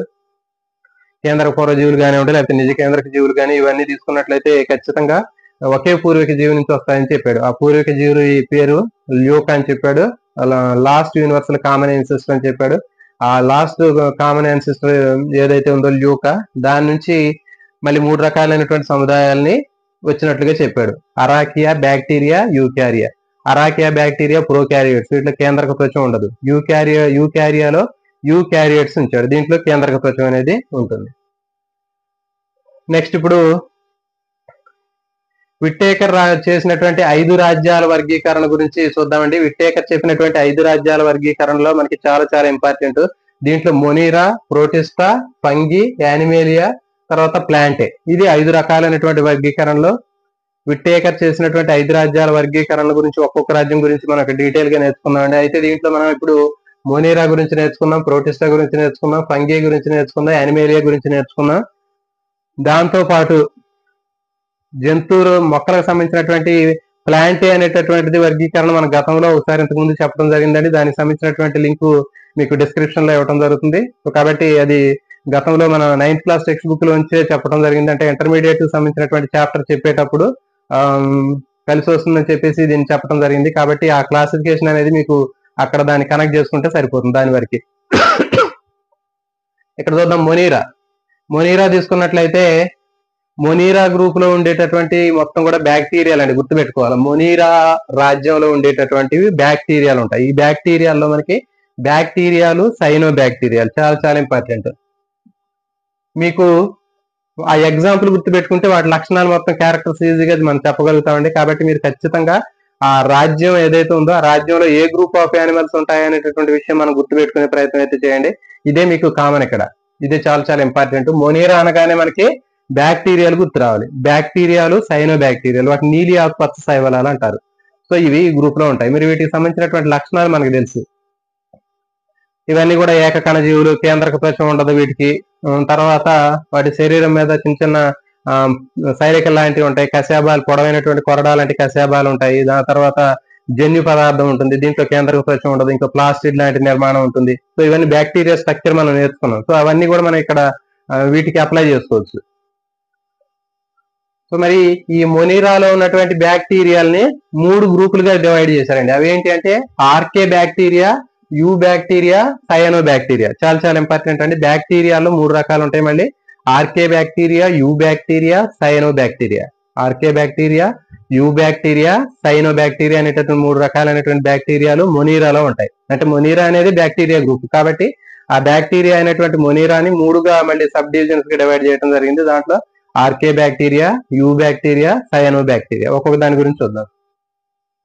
ఆర్కే బ్యాక్టీరియా అనేది అతి ప్రాచీనమైనటువంటి బ్యాక్టీరియా. ఎప్పటి నుంచో ఉన్నటువంటి బ్యాక్టీరియా, పూర్వకాలం నుంచి ఉన్నటువంటి బ్యాక్టీరియా ఏదైతే ఉందో దాన్ని ఆర్కే బ్యాక్టీరియా అంటారు. ఇది వేడి వేడి నీటి బుగ్గల్లో ఎప్పటి నుంచో అది నీటిలో నివసిస్తూ ఉండేటటువంటి అతి ప్రాచీనమైనటువంటి బ్యాక్టీరియా. అతి ప్రాచీనమైనటువంటి బ్యాక్టీరియాని ఏ సముదాయంలో ఉంచారని అడుగుతాడండి. Archaebacteria, eubacteria, cyanobacteria, ఇవన్నీ అని అడుగుతాడు. కాబట్టి గుర్తుపెట్టుకోండి, ఆర్కే బ్యాక్టీరియా అనేటటువంటి దాంట్లో అతి ప్రాచీనమైనటువంటి బ్యాక్టీరియాను ఉంచారు. ఓకేనా, archaebacteria. Next eubacteria. Eubacteria అంటే ఇప్పుడు మనం చూసేటటువంటి బ్యాక్టీరియాలు అన్ని కూడా యూ బ్యాక్టీరియా కిందకే వస్తాయి. అంటే ఏంటి, రైజోబియం బ్యాక్టీరియా కానివ్వండి, లేకపోతే ఎచ్రీసియా కోలై కానివ్వండి, లేకపోతే స్ట్రెప్టోకోకస్ కానివ్వండి, ఇవన్నీ కూడా మనకి ఇప్పుడు ప్రజెంట్ కనిపించే బ్యాక్టీరియాలు అన్ని కూడా యూ బ్యాక్టీరియాగా గుర్తుపెట్టుకోండి. నెక్స్ట్ ఇంకోటి ఏంటంటే సయానో బ్యాక్టీరియా. సైనో బ్యాక్టీరియా అంటే ఏంటి అంటే ఈ సైనో బ్యాక్టీరియాలో నీలి ఆకుపచ్చ శైవలాలు ఉంటాయండి. చాలా చాలా ఇంపార్టెంట్, గుర్తుపెట్టుకోండి. నీలి ఆకుపచ్చ శైవలాలు ఏ గ్రూపులో ఉంటాయి, మొనీరాలో ఏ సముదాయంలో ఉంటాయి అంటే సయానో బ్యాక్టీరియా అనే దాంట్లో ఉంటాయి. చూడండి, ఇక్కడ నీలి ఆకుపచ్చ శైవలాలు సయానో బ్యాక్టీరియాలో ఉంటాయి. ఇవి చూడడానికి శైవలాలే ఉంటాయి. బాహ్య నిర్మాణంలో చూడడానికి శైవలాల్లాగా ఉంటాయి, కానీ అంతర్నిర్మాణంలో బ్యాక్టీరియా స్ట్రక్చర్ ఉంటుంది దానికి. సో అందుకని దీన్ని నీలి ఆకుపచ్చ శైవలాలు అని చెప్తున్నారు. సయానో బ్యాక్టీరియా అని కూడా పిలుస్తారు వీటిని. సో కాబట్టి ఈ విధంగా మొనీరాలో మనకి బ్యాక్టీరియాలు, సైనో బ్యాక్టీరియాలు ఉంటాయి. దీంట్లో మనకి 3 గ్రూపులు ఉంటాయని చెప్పాము. ఆర్కే బ్యాక్టీరియా అతి ప్రాచీనమైనటువంటి బ్యాక్టీరియా. నెక్స్ట్ దాని తర్వాత యూ బ్యాక్టీరియా, ప్రజెంట్ మనకి కనిపించేటటువంటి స్ట్రెప్టోకోకస్, తర్వాత ఎచ్రీసియా కోలై, తర్వాత రైజోబియం బ్యాక్టీరియాలు, ఇవన్నీ కూడా మనకి యూ బ్యాక్టీరియా కిందకు వస్తాయి. నెక్స్ట్ మూడవది సైనో బ్యాక్టీరియా అని చెప్పాం. మరి సైనో బ్యాక్టీరియాల్లో మనకి నీలి ఆకుపచ్చ శైవలాలు ఉంటాయి. ఈ నీలి ఆకుపచ్చ శైవలాల యొక్క లక్షణం ఏంటంటే చూడడానికి శైవలం లాగా ఉంటది ఎక్స్టర్నల్ గా, కానీ ఇంటర్నల్ గా దాని యొక్క స్ట్రక్చర్ మొత్తం కూడా బ్యాక్టీరియా స్ట్రక్చర్ ఉంటది. ఇది మొనీరా. Next Protista. ప్రోటిస్టా రాజ్యంలో ఉండేటటువంటి జంతువులన్నీ కూడా ఏకకణ జీవులండి. Amoeba, euglena, paramecium. సో ఇవి గుర్తుపెట్టుకోండి. అమీబా, పారామీషియం, యూగ్లినా ఇవన్నీ కూడా మనకి ప్రోటిస్టా సముదాయంలో ఉన్నటువంటి జీవులు. ఇవన్నీ కూడా ఏకకణ జీవులే. మనందరికీ తెలుసు ప్రోటిస్టాలో ఉన్నటువంటి అమీబా, పారామీషియం, యూగ్లినా. సో ఇవన్నీ కూడా ఏకకణ జీవులే. ఇవి ఒంటరిగా గాని సమూహాలుగా గాని జీవిస్తూ ఉంటాయి. ద్విధా విచ్చిత్తు ద్వారా ప్రత్యుత్పత్తిని జరుపుకుంటాయి. చెప్పాము మనం ఇప్పుడు. మనకి ఆ గ్రూప్ లో ఉన్నటువంటి జంతువు గుర్తుపడితే దాని లక్షణాలు మొత్తం కూడా వస్తాయి. ఎగ్జామ్ లో ఏమడుగుతాడంటే ఆ లక్షణం ఇచ్చి ఇది ఏ గ్రూప్ అని అడుగుతాడు. సో కాబట్టి మనం ఏం చేయాలి అంటే ఆ లక్షణానికి ఆ జీవికి మనం లింకప్ చేసుకోవాలి. సో ఇక్కడ మనం ఏం చెప్తున్నాం, ప్రోటిస్టా అనగానే మనకి అమీబా, పారామీషియం, యూగ్లినా ఇవి గుర్తు వస్తే మనకి వాటి లక్షణాలు మొత్తం కూడా చెప్పేయచ్చు. ఇవన్నీ ఏకకణ జీవులు, తర్వాత గుంపులుగా ఉంటాయి, లేకపోతే స్వతంత్రంగా జీవిస్తూ ఉంటాయి. తర్వాత వీటి శరీరం మీద శైలికలు ఉంటాయి, కొన్నిట్లో కశాబాలు ఉంటాయి, స్వతంత్రంగా జీవిస్తూ ఉంటాయి. ఓకేనా? సో ఇట్లా చెప్తూ ఉంటాం వీటికి సంబంధించిన లక్షణాలు. తర్వాత ద్విధా విచ్చిత్తు ద్వారా పిల్ల జీవులను ఉత్పత్తి చేస్తాయని చెప్పిన కొన్ని జంతవ భక్షణ ద్వారా, అంటే కొన్ని వేరే జంతువుల మీద ఆహారం కోసం వేరే జంతువుల మీద ఆధారపడతాయి. మరికొన్ని స్వయంగా కిరణజన్య సంయోగక్రియ ద్వారా ఆహారాన్ని తయారు చేసుకుంటాయి. అంటే కొన్ని స్వయం పోషకాలు ఉంటాయి, కొన్ని పరపోషకాలు ఉంటాయి. ఇది ఇంపార్టెంట్ అండి దీంట్లో. ప్రోటిస్టాలో మరి స్వయం పోషకం ఏది అంటే గుర్తుపెట్టుకోండి, ఇది యూగ్లినా. యూగ్లినా అనేది ప్రోటిస్టాలో ఉన్నటువంటి స్వయం పోషకం. ఇది కిరణజన్య సంయోగక్రియ ద్వారా స్వయంగా ఆహారాన్ని తయారు చేసుకుంటుంది. నెక్స్ట్ అమీబా, పారామీషియం ఇవన్నీ కూడా ఏకకణ పరపోషకాలు ఇవన్నీ కూడా. నెక్స్ట్ మరి ఆ యూగ్లినా అనేది ఏకకణ స్వయం పోషకం. ఇది గుర్తుపెట్టుకోండి, ఇది దీనికి సంబంధించినది. నెక్స్ట్ ఫంగి గ్రూప్ లో ఉండే మొత్తం కూడా శిలీంధ్రాలు అండి. మరి శిలీంధ్రాలు తీసుకున్నట్లయితే మనకి రకరకాలైనటువంటి శిలీంధ్రాలు కనిపిస్తూ ఉంటాయి. ఏకకణ శిలీంధ్రాలు ఉంటాయి, కొన్ని బహుకణ శిలీంధ్రాలు ఉంటాయి. ఎక్కువగా బహుకణానికి సంబంధించినటువంటి శిలీంధ్రాలు ఉంటాయి. మరి ఏకకణ శిలీంధ్రాల్లో ఎక్కువగా మనకు కనిపించేది ఏది అంటే ఈస్ట్. ఇది చాలా ఇంపార్టెంట్. శిలీంధ్రాల్లో ఏకకణ జీవిని గుర్తించండి అని అడుగుతాడు. ఏకకణ శిలీంధ్రాలు ఏవి అంటే ఈస్ట్ అని చెప్తారు. మరి ఈస్ట్ అనేది మనకి ఫెర్మెంటేషన్ ప్రాసెస్ లో అది ఏంటి మనకి చెప్పాము, మన కిణ్వ ప్రక్రియకు ఉపయోగపడుతుందని చెప్పాము. ఈస్ట్ బేకరీలో మనకి రొట్టెలు తయారు చేయడానికి ఉపయోగించేది ఈస్ట్ అని చెప్పాము. సో కాబట్టి ఇది ఏకకణ శిలీంధ్రం. నెక్స్ట్ ఇంకా బ్రెడ్ మోల్డ్, రొట్టెల మీద పెరిగేటటువంటి రొట్టె బుజ్జు లేదా బ్రెడ్ మోల్డ్. దాని తర్వాత పుట్ట గొడుగులు, కుక్క గొడుగులు, మష్రూమ్స్ అని చెప్తాం కదా. సో ఇవన్నీ కూడా ఏంటి అంటే శిలీంధ్రాలకు సంబంధించినటువంటి ఫంగస్ గ్రూప్ సంబంధించినటువంటి ఇవన్నీ కూడా బహుకణ జీవులే. గుర్తుపెట్టుకోండి, మొనీరా, ప్రోటిస్టా ఇవి ఏకకణ జీవులు. నెక్స్ట్ ఫంగస్ లో ఈస్ట్ మాత్రమే ఏకకణ జీవి. నెక్స్ట్ ఫంగస్ నుంచి అన్ని కూడా మిగిలినవన్నీ కూడా బహుకణ జీవులు అండి, గుర్తుపెట్టుకోండి. నెక్స్ట్ దీంట్లో ఈ ఫంగస్ లో ఏ విధంగా అవి ప్రత్యుత్పత్తిని జరుపుకుంటాయి అంటే చెప్పాం మనం. దాంట్లో శిలీంధ్ర తంతువులు అనేవి ఫిలమెంట్ లాగా కనిపిస్తూ ఉంటాయి. దాని నుంచి పైకి ఒక కాడల్లాగా ఉన్నటువంటి సిద్ధ బీజాశయ వృంతాలు ఏర్పడతాయని చెప్పాము. ఈ సిద్ధ బీజాశయ వృంతాలు ఏర్పడిన తర్వాత ఆ సిద్ధ బీజాశయ వృంతం చివరి భాగం ఒక బుడగలాగా ఏర్పడి సిద్ధ బీజాశయం ఏర్పడుతుందని చెప్పాము. స్పోరాంజియం అని చెప్పాము. స్పోరాంజియం బ్రేక్ అయిపోయి ఆ సిద్ధ బీజాశయంలో ఉన్నటువంటి స్పోర్స్, సిద్ధ బీజాలు బయటికి రావటం జరుగుతుంది. సో ఈ విధంగా మనకి ఫంగస్ లో సిద్ధ బీజాలు స్పోర్స్ ద్వారా ప్రత్యుత్పత్తి జరుగుతుంది. సో ఇది శిలీంధ్రం అండి, ఫంగస్ గ్రూప్ గుర్తుపెట్టుకోండి. శిలీంధ్రం లేదా ఫంగస్ లో ఏకకణ జీవి ఏది అంటే ఈస్ట్, ఇంపార్టెంట్ ఇది. దీని తర్వాత మిగిలినవన్నీ కూడా బహుకణ జీవులే. ఇవన్నీ కూడా స్పోర్స్, సిద్ధ బీజాలను ఉత్పత్తి చేయడం ద్వారా ప్రత్యుత్పత్తిని జరుపుకుంటాయి. Next Animalia. అనిమేలియా అనేటటువంటి రాజ్యం తీసుకున్నట్లయితే మనకి ఎనిమేలియా అనేటటువంటి రాజ్యం మొత్తం కూడా జంతువులు అనేది దీంట్లో ఉంటాయండి. దీంట్లో మనకి పోరిఫెరా, సిలంట్రేటా, ప్లాటిహెల్మింథిస్, నెమాటిహెల్మింథిస్, అనిలేడా, ఆర్ద్రోపోడా, మలస్కా, ఎకానోడర్మేటా, కార్డేటా, చేపలు, ఉభయచరాలు, సరీసృపాలు, పక్షులు, క్షీరదాలు. సో ఇవన్నీ కూడా మనకి దీంట్లో వచ్చేటటువంటి యానిమేలియాలో ఉండేటటువంటి జీవులు. కాబట్టి మనం ఒక్కొక్క దాని గురించి ఇక్కడ మనం డిస్కస్ చేద్దామండి. యానిమేలియాలో మొదటి వర్గం తీసుకున్నట్లయితే ఇవన్నీ కూడా వర్గాలండి. మరి దీంట్లో మనకి ఫస్ట్ పొరిఫెరా. చూడండి, పొరిఫెరా ప్రతి దాంట్లో కూడా మీరు ఖచ్చితంగా ఒక 3-4 ఎగ్జాంపుల్స్ 100% గుర్తుపెట్టుకోవాలి. ఆ వర్గం అనగానే వెంటనే దానికి సంబంధించినటువంటి ఒక 2-3 కనీసం 2 అయినా వాటికి సంబంధించినటువంటి జంతువుల పేర్లు గుర్తుపెట్టుకోవాలి. ఆ జంతువుల పేర్లు గుర్తుపెట్టుకోగానే వాటి లక్షణాలు మొత్తం వచ్చేస్తాయండి ఆటోమేటిక్ గా. కాబట్టి చూడండి ఇక్కడ మనకి పొరిఫెరా అనేటటువంటి దాంట్లో మొత్తం స్పంజికలు ఉంటాయి, గుర్తుపెట్టుకోండి. పొరిఫెరాలో స్పంజికలు ఉంటాయి, శరీరం మొత్తం చిన్న చిన్న రంధ్రాల్లాగా ఉంటాయి. పోరి అంటే రంధ్రం, ఫెరా అంటే కలిగి ఉంటాం. రంధ్రాలు కలిగి ఉన్నటువంటి ఇవన్నీ కూడా సముద్రాల్లో నివసిస్తుంటాయి, చాలా తక్కువగా మంచినీటిలో నివసిస్తూ ఉంటాయి. ఇవి వాటి శరీరంలో కుల్యా వ్యవస్థ అనేటటువంటిది ఉంటుందండి. ఆ కుల్యా వ్యవస్థ అనేటటువంటిది చాలా చాలా ఇంపార్టెంట్. కెనాల్ సిస్టమ్ అంటారు. మరి కుల్యా వ్యవస్థ అనేటటువంటి దాన్ని ఉపయోగించుకొని ఇవన్నీ స్థానబద్ధ జీవితాన్ని గడుపుతుంటాయి. నేలల్లో బండరాలు కత్తుకుంటాయి. మనకి డిస్కవరీ ఛానల్లో ఎక్కువ చూస్తుంటాం, అందుకే కలర్ఫుల్ గా చెట్లులాగా కనిపిస్తూ ఉంటాయి. అవన్నీ కూడా ఏంటంటే పొరిఫెరా వర్గానికి చెందినటువంటి స్పంజికలు.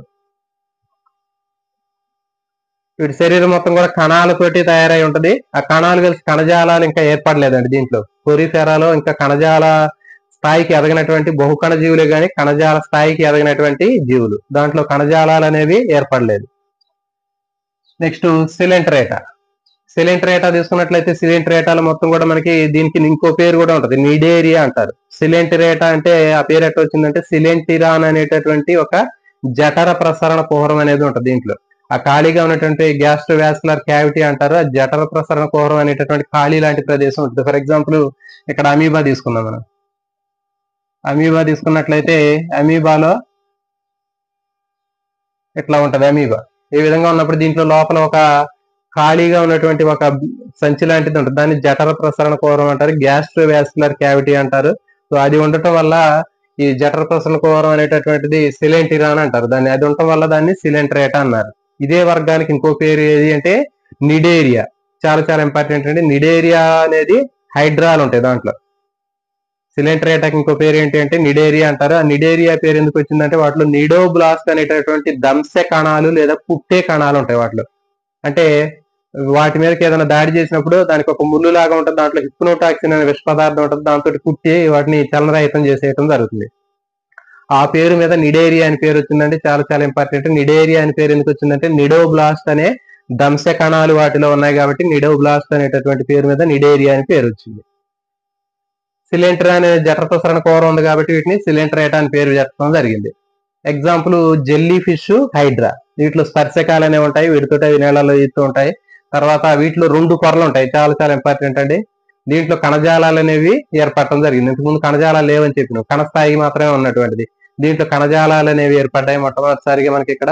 తర్వాత దీంట్లో జఠర ప్రసరణ కుహరం సిలెంటిరాన్ ఉంటుందని చెప్పాము. 2 పొరలు ఉంటాయి దీంట్లో, బాహ్య చర్మము, అంతఃచర్మం, ఎక్టోడర్ము, ఎండోడర్మ్, ఇట్లా 2 పొరలు ఉన్నటువంటిది మనకి సిలెంట్రేటా. నెక్స్ట్ ప్లాటీ హెల్మింథిస్. పేరులోనే ఉందండి, బల్లపరుపు పురుగులు అంటారు. ప్లాటీ అంటే ఏంటి, ఫ్లాట్ చదును. ఓమ్స్ అంటే ప్లాట్, హెల్మింథిస్ అంటే ఏంటి, పురుగులు, చదునుగా ఉన్నటువంటి పురుగులు, బల్లపరుపుగా చదునుగా ఉన్నటువంటి పురుగుల్ని మనకి ప్లాటీ హెల్మింథిస్ లో ఉంచుతారు. దీనికి ఎగ్జాంపుల్ గుర్తుపెట్టుకోండి, ప్లనేరియా బద్దె పురుగు, టీనియా సోలియం అనేటటువంటి బద్దె పురుగు. అయితే దీంట్లో కొన్ని స్వేచ్ఛా జీవులు ఉంటాయి, కొన్ని పరాన్న జీవులు ఉంటాయి. ఎగ్జామ్ లో ఏమడుగుతాడంటే ప్లాటీ హెల్మింథిస్ వర్గానికి చెందినటువంటి స్వేచ్ఛా జీవి ఏది అని అడిగితే ప్లనేరియా. తర్వాత ప్లాటీ హెల్మింథిస్ వర్గానికి చెందినటువంటి పరాన్న జీవిని గుర్తించండి అని అడిగితే మనకి బద్దె పురుగు ఉంటుంది, టీనియా సోలియం అంటారు. ఈ టీనియా సోలియం బద్దె పురుగు అనేది పంది, మానవుడిలో అది పరాన్న జీవితానికి అది కంప్లీట్ చేస్తూ ఉంటుంది. నెక్స్ట్ ప్లాటీ హెల్మింథిస్ త్రిస్తరిత జీవులు చెప్పాం మనం, ఇది ఇంపార్టెంట్. త్రిస్తరిత జీవులు అంటే 3 పిండం అభివృద్ధి చెందేటప్పుడు 3 జన్మ స్తరాలు ఏర్పడతాయండి, బహిస్త్వచము, అంతఃస్త్వచము, మధ్యలో ఇంకోటి మధ్యస్త్వచం ఉంటుంది. ఎక్టోడర్ము, ఎండోడర్ము, మీసోడర్ము, ఈ విధంగా 3 పొరలు ఉన్నాయి కాబట్టి దీన్ని త్రిస్తరిత జీవులు అంటున్నారు. ఓకేనా. తర్వాత ప్లాటీ హెల్మింథిస్ కూడా ఇది ప్లాటీ హెల్మింథిస్ త్రిస్తరిత జీవులు అని చెప్పాం కదా. నెక్స్ట్ మరి సిలెంట్రేటా ద్విస్తరిత జీవి అని చెప్పాం, గుర్తుపెట్టుకోండి. సిలెంట్రేటాలో ఉన్నటువంటి ద్విస్తరిత జీవులు 2 పిండ త్వచాలు ఉంటాయి, బహిస్త్వచము, అంతఃస్త్వచము, ఎక్టోడర్ము, ఎండోడర్ము. కానీ ప్లాటీ హెల్మింథిస్ వచ్చేసరికి 3 పొరలు ఉంటాయని చెప్పాము, ఎక్టోడర్ము, ఎండోడర్ము, మధ్యలో మీసోడర్ము. నెక్స్ట్ ద్విపార్శ్వ సౌష్ఠవాన్ని కలిగి ఉంటాయి, చాలా చాలా ఇంపార్టెంట్ అండి ఇది. ప్లాటీ హెల్మింథిస్ లో ఇవి ద్విపార్శ్వ సౌష్ఠవాన్ని కలిగి ఉంటాయి. ఫర్ ఎగ్జాంపుల్ ఇక్కడ మనకి ఒక బద్దె పురుగుని తీసుకున్నాం, ఇట్లా ఉంటది బద్దె పురుగు. ఇట్లా ఉన్నప్పుడు దీన్ని నిలువు అక్షం ద్వారా కత్తిరించినప్పుడు కుడి ఎడమ 2 సమానమైన భాగాలు వస్తే దాన్ని ద్విపార్శ్వ సౌష్ఠవం అంటారు. కానీ ఇక్కడ సిలెంట్రేటా తీసుకుంటే వలయ సౌష్ఠవం ఉంటుంది, ఇంపార్టెంట్ అండి. సిలెంట్రేటాలో హైడ్రా తీసుకున్నట్లయితే దీంట్లో మనకి ఇది తల భాగం పై భాగం నుంచి తీసుకుంటే ఇట్లా మనకి ఏ భాగం నుంచి కత్తిరించినప్పటికీ కూడా రెండు సమానమైన భాగాలు వస్తుందని వలయ సౌష్టవం అంటారు. ద్విపార్శ్వ సౌష్టవం అంటే కేవలం ఒకే అక్షం ద్వారా మాత్రం ఇట్లా కత్తిరిస్తేనే రెండు భాగాలు వస్తాయి, కుడి ఎడమ భాగాలు, అది ద్విపార్శ్వ సౌష్టవం. గుర్తుపెట్టుకోండి. సిలిండరేటాలో ఎక్కువగా అన్ని గుండ్రంగా ఉంటే అది వలయ సౌష్టవం. ఏ భాగం నుంచి కత్తిరించినప్పుడు కూడా రెండు సమాన భాగాలు వస్తాయి. అట్లా కాకుండా ప్లాటిహెల్మింథిస్ బల్లపురు పురుగులు కాబట్టి మనకి మనలాగా ఈ నిలువు అక్షం నుంచి కత్తిరించినప్పుడు మాత్రమే కుడి ఎడమ భాగాలు వస్తాయి. నెక్స్ట్ నెమటోడా. నెమటోడా తీసుకున్నట్లయితే దీంట్లో ఆస్కారిస్, ఒకరోరియా, ఇవి రెండు ఎగ్జాంపుల్స్ చాలా చాలా ఇంపార్టెంట్ అని గుర్తుపెట్టుకోవాలి. బట్టి అయినా మీరు గుర్తుపెట్టుకోండి. నెమటోడాలో మనకి గుండ్రటి పురుగులు ఉంటాయి. ప్లాటిహెల్మింథిస్ లో బల్లపురు పురుగులు అని చెప్పాం. నెమటోడాలో మాత్రం గుండ్రటి పురుగులు ఉంటాయి. నేమ అంటే ఏంటి? దారము, ఒక కొసలాగా ఉంటది కదా, అట్లా తాడులాగా ఉంటది. కాబట్టి నెమటోడా అంటే ఏంటి? ఒక దారం లాగా ఉండేటటువంటి పురుగులు నెమటోడా అంటారు. నెమాటిహెల్మింథిస్ అని కూడా చెప్పొచ్చు వీటిని. దీంట్లో ఆస్కారిస్, ఒకరేరియా గుండ్రటి పురుగులు అంటారు. ఇవి మనకి పైలేరియాసిస్ ని కలిగించేది. ఒకరేరియా అనేటటువంటిది పైలేరియాసిస్ అనేటటువంటి బోధకాల వ్యాధిని కలిగించేటటువంటి క్రిమి ఇది. నెక్స్ట్ మరి ఇవి కూడా ఇక్కడ నుంచి మొత్తం త్రిస్తరితనండి, గుర్తుపెట్టుకోండి. సిలెంట్రేటాలో విస్తరిత జీవులు, ఓకేనా? సిలెంట్రేటా విస్తరిత జీవులు. దాని తర్వాత సిలెంట్రేటా తర్వాత మనకి ప్లాటిహెల్మింథిస్, ఇవన్నీ కూడా త్రిస్తరిత జీవులు. ఇక మనం పద్దాక దాని గురించి డిస్కస్ చేయాల్సిన అవసరం లేదు. సిలెంట్రేటా మాత్రం ద్విస్తరిత జీవి. దాని తర్వాత ఉన్నటువంటి ప్లాటిహెల్మింథిస్ నుంచి అన్ని కూడా త్రిస్తరిత జీవులే. నెక్స్ట్ ద్విపార్శ్వ సౌష్టవం అని చెప్పాం. సౌష్టవం తీసుకుంటే సిలెంట్రేటాలో వలయ సౌష్టవం. దాని తర్వాత ప్లాటిహెల్మింథిస్ నుంచి అన్ని కూడా మనకి ద్విపార్శ్వ సౌష్టవం ఉంటుంది. దాంట్లో ఒక ఎకానోడెర్మేటా తప్ప. కాబట్టి అక్కడికి వచ్చిన తర్వాత దాన్ని చూద్దాం. కాబట్టి ప్లాటిహెల్మింథిస్, నెమాటిహెల్మింథిస్, అనిలోడా, ఆర్ద్రోపోడా, మొలస్కా, ఎకానోడెర్మేటా, కార్డేటా, ఇవన్నిట్లో కూడా ద్విపార్శ్వ సౌష్టవం ఉంటుంది ఎక్సెప్ట్ ఎకానోడెర్మేటా. ఇవి నెమటోడా. తర్వాత ఇంకోటి ఏంటంటే శరీర కుహరం, చాలా చాలా ఇంపార్టెంట్ అండి. దీని మీద ఎక్కువ బిట్ అడుగుతాడు, గుర్తుపెట్టుకోండి. శరీర కుహరం అనేటటువంటి పదానికి అర్థం ఏంటి అంటే, ఇప్పుడు మనం ఒక చేపను కత్తిరించామనుకోండి, చేపలు ముక్కలుగా కోసేటప్పుడు మనకి ఆ చేపలో ముక్కను కత్తిరించినప్పుడు మనకి ఇట్లా చేప ముక్క వచ్చింది, ఇట్లా మధ్యలో ఒక పేగు లాంటిది ఉంటుంది. అది తీసేస్తే మనకి ఖాళీ ప్రదేశం కనిపిస్తూ ఉంటది, ఓకేనా? ఈ విధంగా మనకి ఇట్లా కనిపిస్తూ ఉంటది ఖాళీ ప్రదేశం. చేప ముక్కను కట్ చేస్తే ఇట్లా కనిపిస్తూ ఉంటది, ఓకేనా? ఇది శరీర కుడ్యం అంటారు దీన్ని, బాడీ వాల్. శరీర కుడ్యము మధ్యలో పేగు ఉంటది. ఈ పేగుకి ఈ శరీర కుడ్యానికి మధ్యలో ఈ ఖాళీ ప్లేస్ ఏదైతే ఉందో దీన్ని శరీర కుహరం అంటారు. ఆహార నాళానికి శరీర కుడ్యానికి మధ్యలో ఉండే ఖాళీ ప్రదేశాన్ని ఏమంటారంటే సీలోమ్ లేదా శరీర కుహరం అంటారు. ఈ శరీర కుహరం అనేటటువంటిది ఇక్కడ చూడండి, ప్లాటిహెల్మింథిస్ లో అసలు ఉండదు. శరీర కుహరం ప్లాటిహెల్మింథిస్ లో అసలు ఉండదండి. అక్కడ మీసెంకైమా అనేటటువంటి ఒక మృదు కణజాలంతో నింపబడి ఉంటది, అసలు దాంట్లో ఉండదు. గుర్తుపెట్టుకోండి. ఏ సీలోమేట్స్ అంటారు వాటిని. శరీర కుహర రహిత జీవులు ఏవి అంటే ప్లాటిహెల్మింథిస్. ప్లాటిహెల్మింథిస్ లో అసలు శరీర కుహరం అనేది ఉండదు. ఎందుకంటే ఈ ప్లేస్ మొత్తం కూడా దాంట్లో ఏముంటదంటే ఒక రకమైనటువంటి కణజాలంతో నింపబడి ఉంటది. మీసెంకైమైన కణజాలంతో నింపబడింది కాబట్టి ఆ స్పేస్ అనేది ఖాళీగా ఉండదు. అందుకని దాని శరీర కుహర రహిత జీవులు ఏ సీలోమేటా అని చెప్తారు.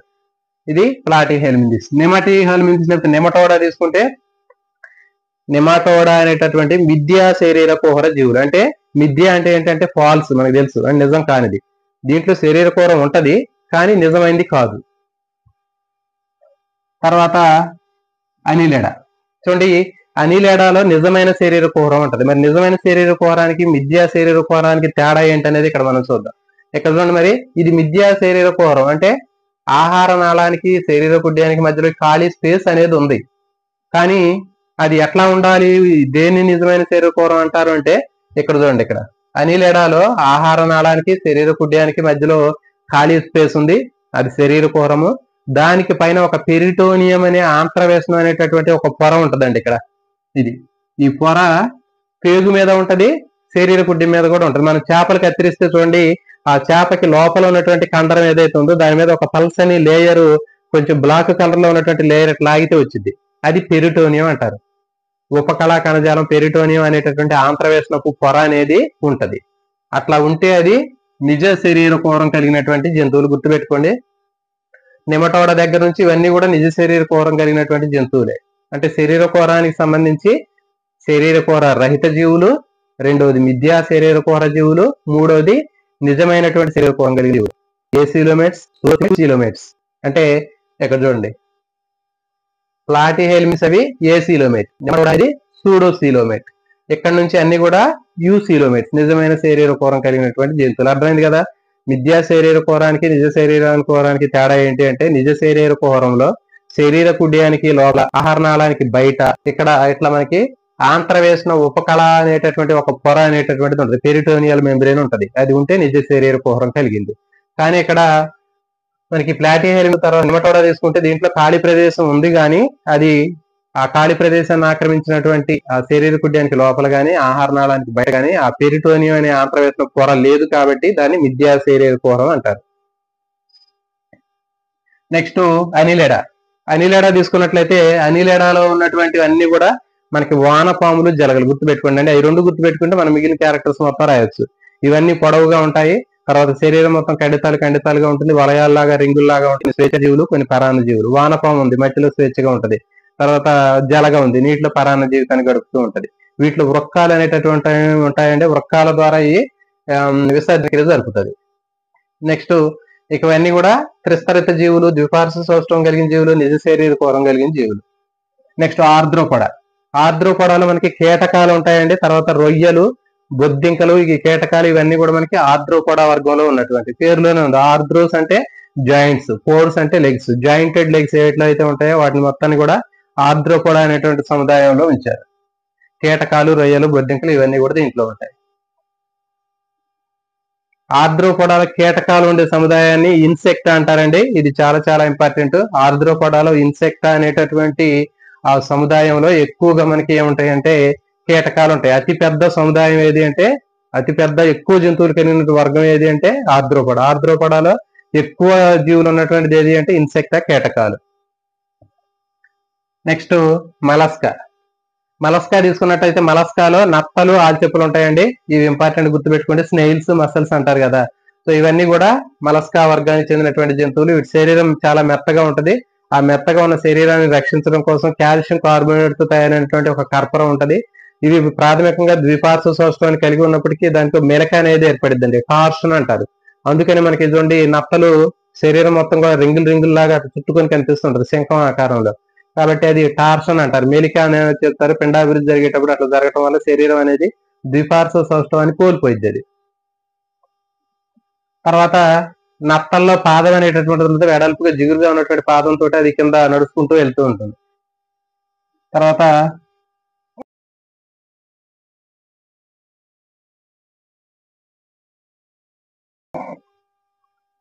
దీంట్లో ఎక్కువగా సౌష్ఠవ రహితంగా ఉన్నటువంటి జంతువులు ఉంటాయి. నెక్స్ట్ ఇకైనోడెర్మేటా తీసుకున్నట్లయితే, ఇకైనో అంటే ముళ్ళు, డర్మా అంటే ఏంటి చర్మం, చర్మం మీద ముళ్ళు లాంటి నిర్మాణాలు ఉన్నటువంటివన్నీ కూడా మనకి ఇకైనోడెర్మేటా జంతువులు. ఇవన్నీ starfish, sea urchin, sea cucumbers ఇవన్నీ కూడా మనకి సముద్రంలో ఉంటాయండి. వీటిలో జల ప్రసరణ వ్యవస్థ అనేది వాటర్ కెనాల్ సిస్టమ్ అనేటటువంటిది ఉంటుంది. చాలా చాలా ఇంపార్టెంట్. కెనాల్ సిస్టమ్ అనేటటువంటి జల ప్రసరణ వ్యవస్థలోనే మొత్తం అన్ని రకాలైనటువంటి వ్యవస్థలు దాని ద్వారా జరుగుతుంటాయి. ఆహార సేకరణ, ప్రత్యుత్పత్తి, విసర్జన ఇవన్నీ కూడా. వీటిలో నాళికా పాదాలు అనేవి ఉంటాయి, చాలా ఇంపార్టెంట్. నాళికా పాదాలు అనేవి వేటిలో ఉంటాయంటే మనకి ఇకైనోడెర్మేటాలో ఉంటాయి. ఎట్లా ఉంటాయి నాళికా పాదాలు? ఇవి ఇకైనోడెర్మేటా గుర్తుపెట్టుకోండి, starfish, sea urchin, cucumbers. Next chordata. చూడండి, కార్డేటాలో ఎలాంటి జంతువులు ఉంటాయంటే, కార్డేటా అనేటటువంటిది ఏంటంటే ఒక తీగలాగా ఉన్నటువంటి ఒక కడ్డీ లాంటి నిర్మాణాన్ని కార్డేటా అంటారు. కార్డా అంటే ఒక రాడ్ లైక్ స్ట్రక్చర్, కడ్డీ లాంటిది. ఏటా అంటే కలిగి ఉండటం. ఏ జంతువుల శరీరంలో ఒక రాడ్డు లాగా, కడ్డీ లాగా ఉన్నటువంటి నిర్మాణం ఉంటుందో వాటిని కార్డేటా జంతువులు అంటారండి. ఈ కార్డేటా జంతువుల్లో ఈ కడ్డీ లాంటి నిర్మాణాన్ని ఏమంటారంటే పృష్ఠవంశం అంటారు. చాలా చాలా ఇంపార్టెంట్ అని గుర్తుపెట్టుకోండి. కార్డేటా జీవుల్లో కార్డా అంటే ఒక రాడ్ లైక్ స్ట్రక్చర్, స్ట్రింగ్, తీగ లాంటిది, కడ్డీ లాంటిది. ఏటా అంటే కలిగి ఉండటం. ఏ జంతువుల్లో అయితే మనకి శరీరంలో ఒక కడ్డీ లాంటి నిర్మాణం ఉంటుందో, శరీరానికి సపోర్ట్ ఇస్తుందో దాన్ని ఏమంటారంటే అలాంటి జంతువుల్ని కార్డేటా జంతువులు అంటారు. అలాంటి ఆ కడ్డీ లాంటి, ఆ స్ట్రింగ్, తీగ లాంటి నిర్మాణం అనేది కేవలం ఇక్కడ వీటిలో ఏది ఉండదు, ఇక్కడ నుంచే ఉంటాయి. ఇకైనోడెర్మేటా వరకు వీటిలో అలాంటి కడ్డీ లాగా ఉన్నటువంటి రాడ్ లైక్ స్ట్రక్చర్ దేంట్లో ఉండదు. కేవలం ఇప్పుడు చెప్పేటటువంటి వాటిలో మాత్రమే ఉంది, కాబట్టి వీటిని కార్డేటా జంతువులు అంటున్నారు. ఇది కార్డేటా విభాగం లేకపోతే కార్డేటా వర్గంలో 3 ఉపవర్గాలుగా విభజించారు. అవేంటంటే యూరో కార్డేటా, సెఫలో కార్డేటా, వర్టిబ్రేటా. చెప్పాం కదా, శరీరంలో కడ్డీలాగా, తీగలాగా ఉండి శరీరానికి సపోర్ట్ ఇచ్చేటటువంటి దాన్ని కార్డా అంటారు. పృష్ఠవంశం అంటారు తెలుగులో. ఆ పృష్ఠవంశము నోటోకార్డ్ అనేటటువంటి కడ్డీ లాంటిది వేటిలో ఉంటే అవి కార్డేటా జంతువులు అండి. ఫైనల్ గా అర్థమైంది కదా. ఏ జంతువుల శరీరంలో అయితే ఒక తీగలాగా కడ్డీలాగా ఉండి శరీరానికి సపోర్ట్ ఇస్తుందో దాన్ని ఏమంటారంటే పృష్ఠవంశం అంటారు, ఇంగ్లీష్ లో నోటోకార్డ్ అంటారు. ఆ పృష్ఠవంశం కలిగినటువంటి జంతువుల్ని కార్డేటా అంటారు. మరి ఈ కార్డేటాలో పృష్ఠవంశం అనేది కొన్నింట్లో జీవితంలో కొంతకాలమైనా ఉంటది, మరికొన్నింట్లో జీవితంలో జీవితాంతం ఉంటది, మరికొన్నింట్లో ఆ పృష్ఠవంశం అనే కడ్డీ లాంటి నిర్మాణం కొంతకాలం తర్వాత మార్పు చెందిద్ది. సో దాన్ని ఆధారంగా చేసుకుని కార్డేటా జీవుల్లో యూరో కార్డేటా, సెఫలో కార్డేటా, వర్టిబ్రేటా అనే 3 సముదాయాలుగా విభజించారు. యూరో కార్డేటా అంటే చూడండి, ఎగ్జాంపుల్ హెర్డిమేనియా. యూరో అంటే ఏంటి? తోక. అంటే పృష్ఠవంశం అనేటటువంటి కడ్డీ లాంటి నిర్మాణం తోకలో ఉంటే దాన్ని యూరో కార్డేటా అంటారు. అట్లా కాకుండా తలలో ఉన్నట్లయితే దాన్ని సెఫాలో కార్డేటా అంటారు. పేరులో ఉంది. సెఫలో అంటే ఏంటి? హెడ్. ఆ కడ్డీ లాంటి నిర్మాణం తల వరకు ఉన్నట్లయితే దాన్ని సెఫలో కార్డేటా జీవులు అంటారు. ఎగ్జాంపుల్ ఆంఫియాక్సిస్, గుర్తుపెట్టుకోండి.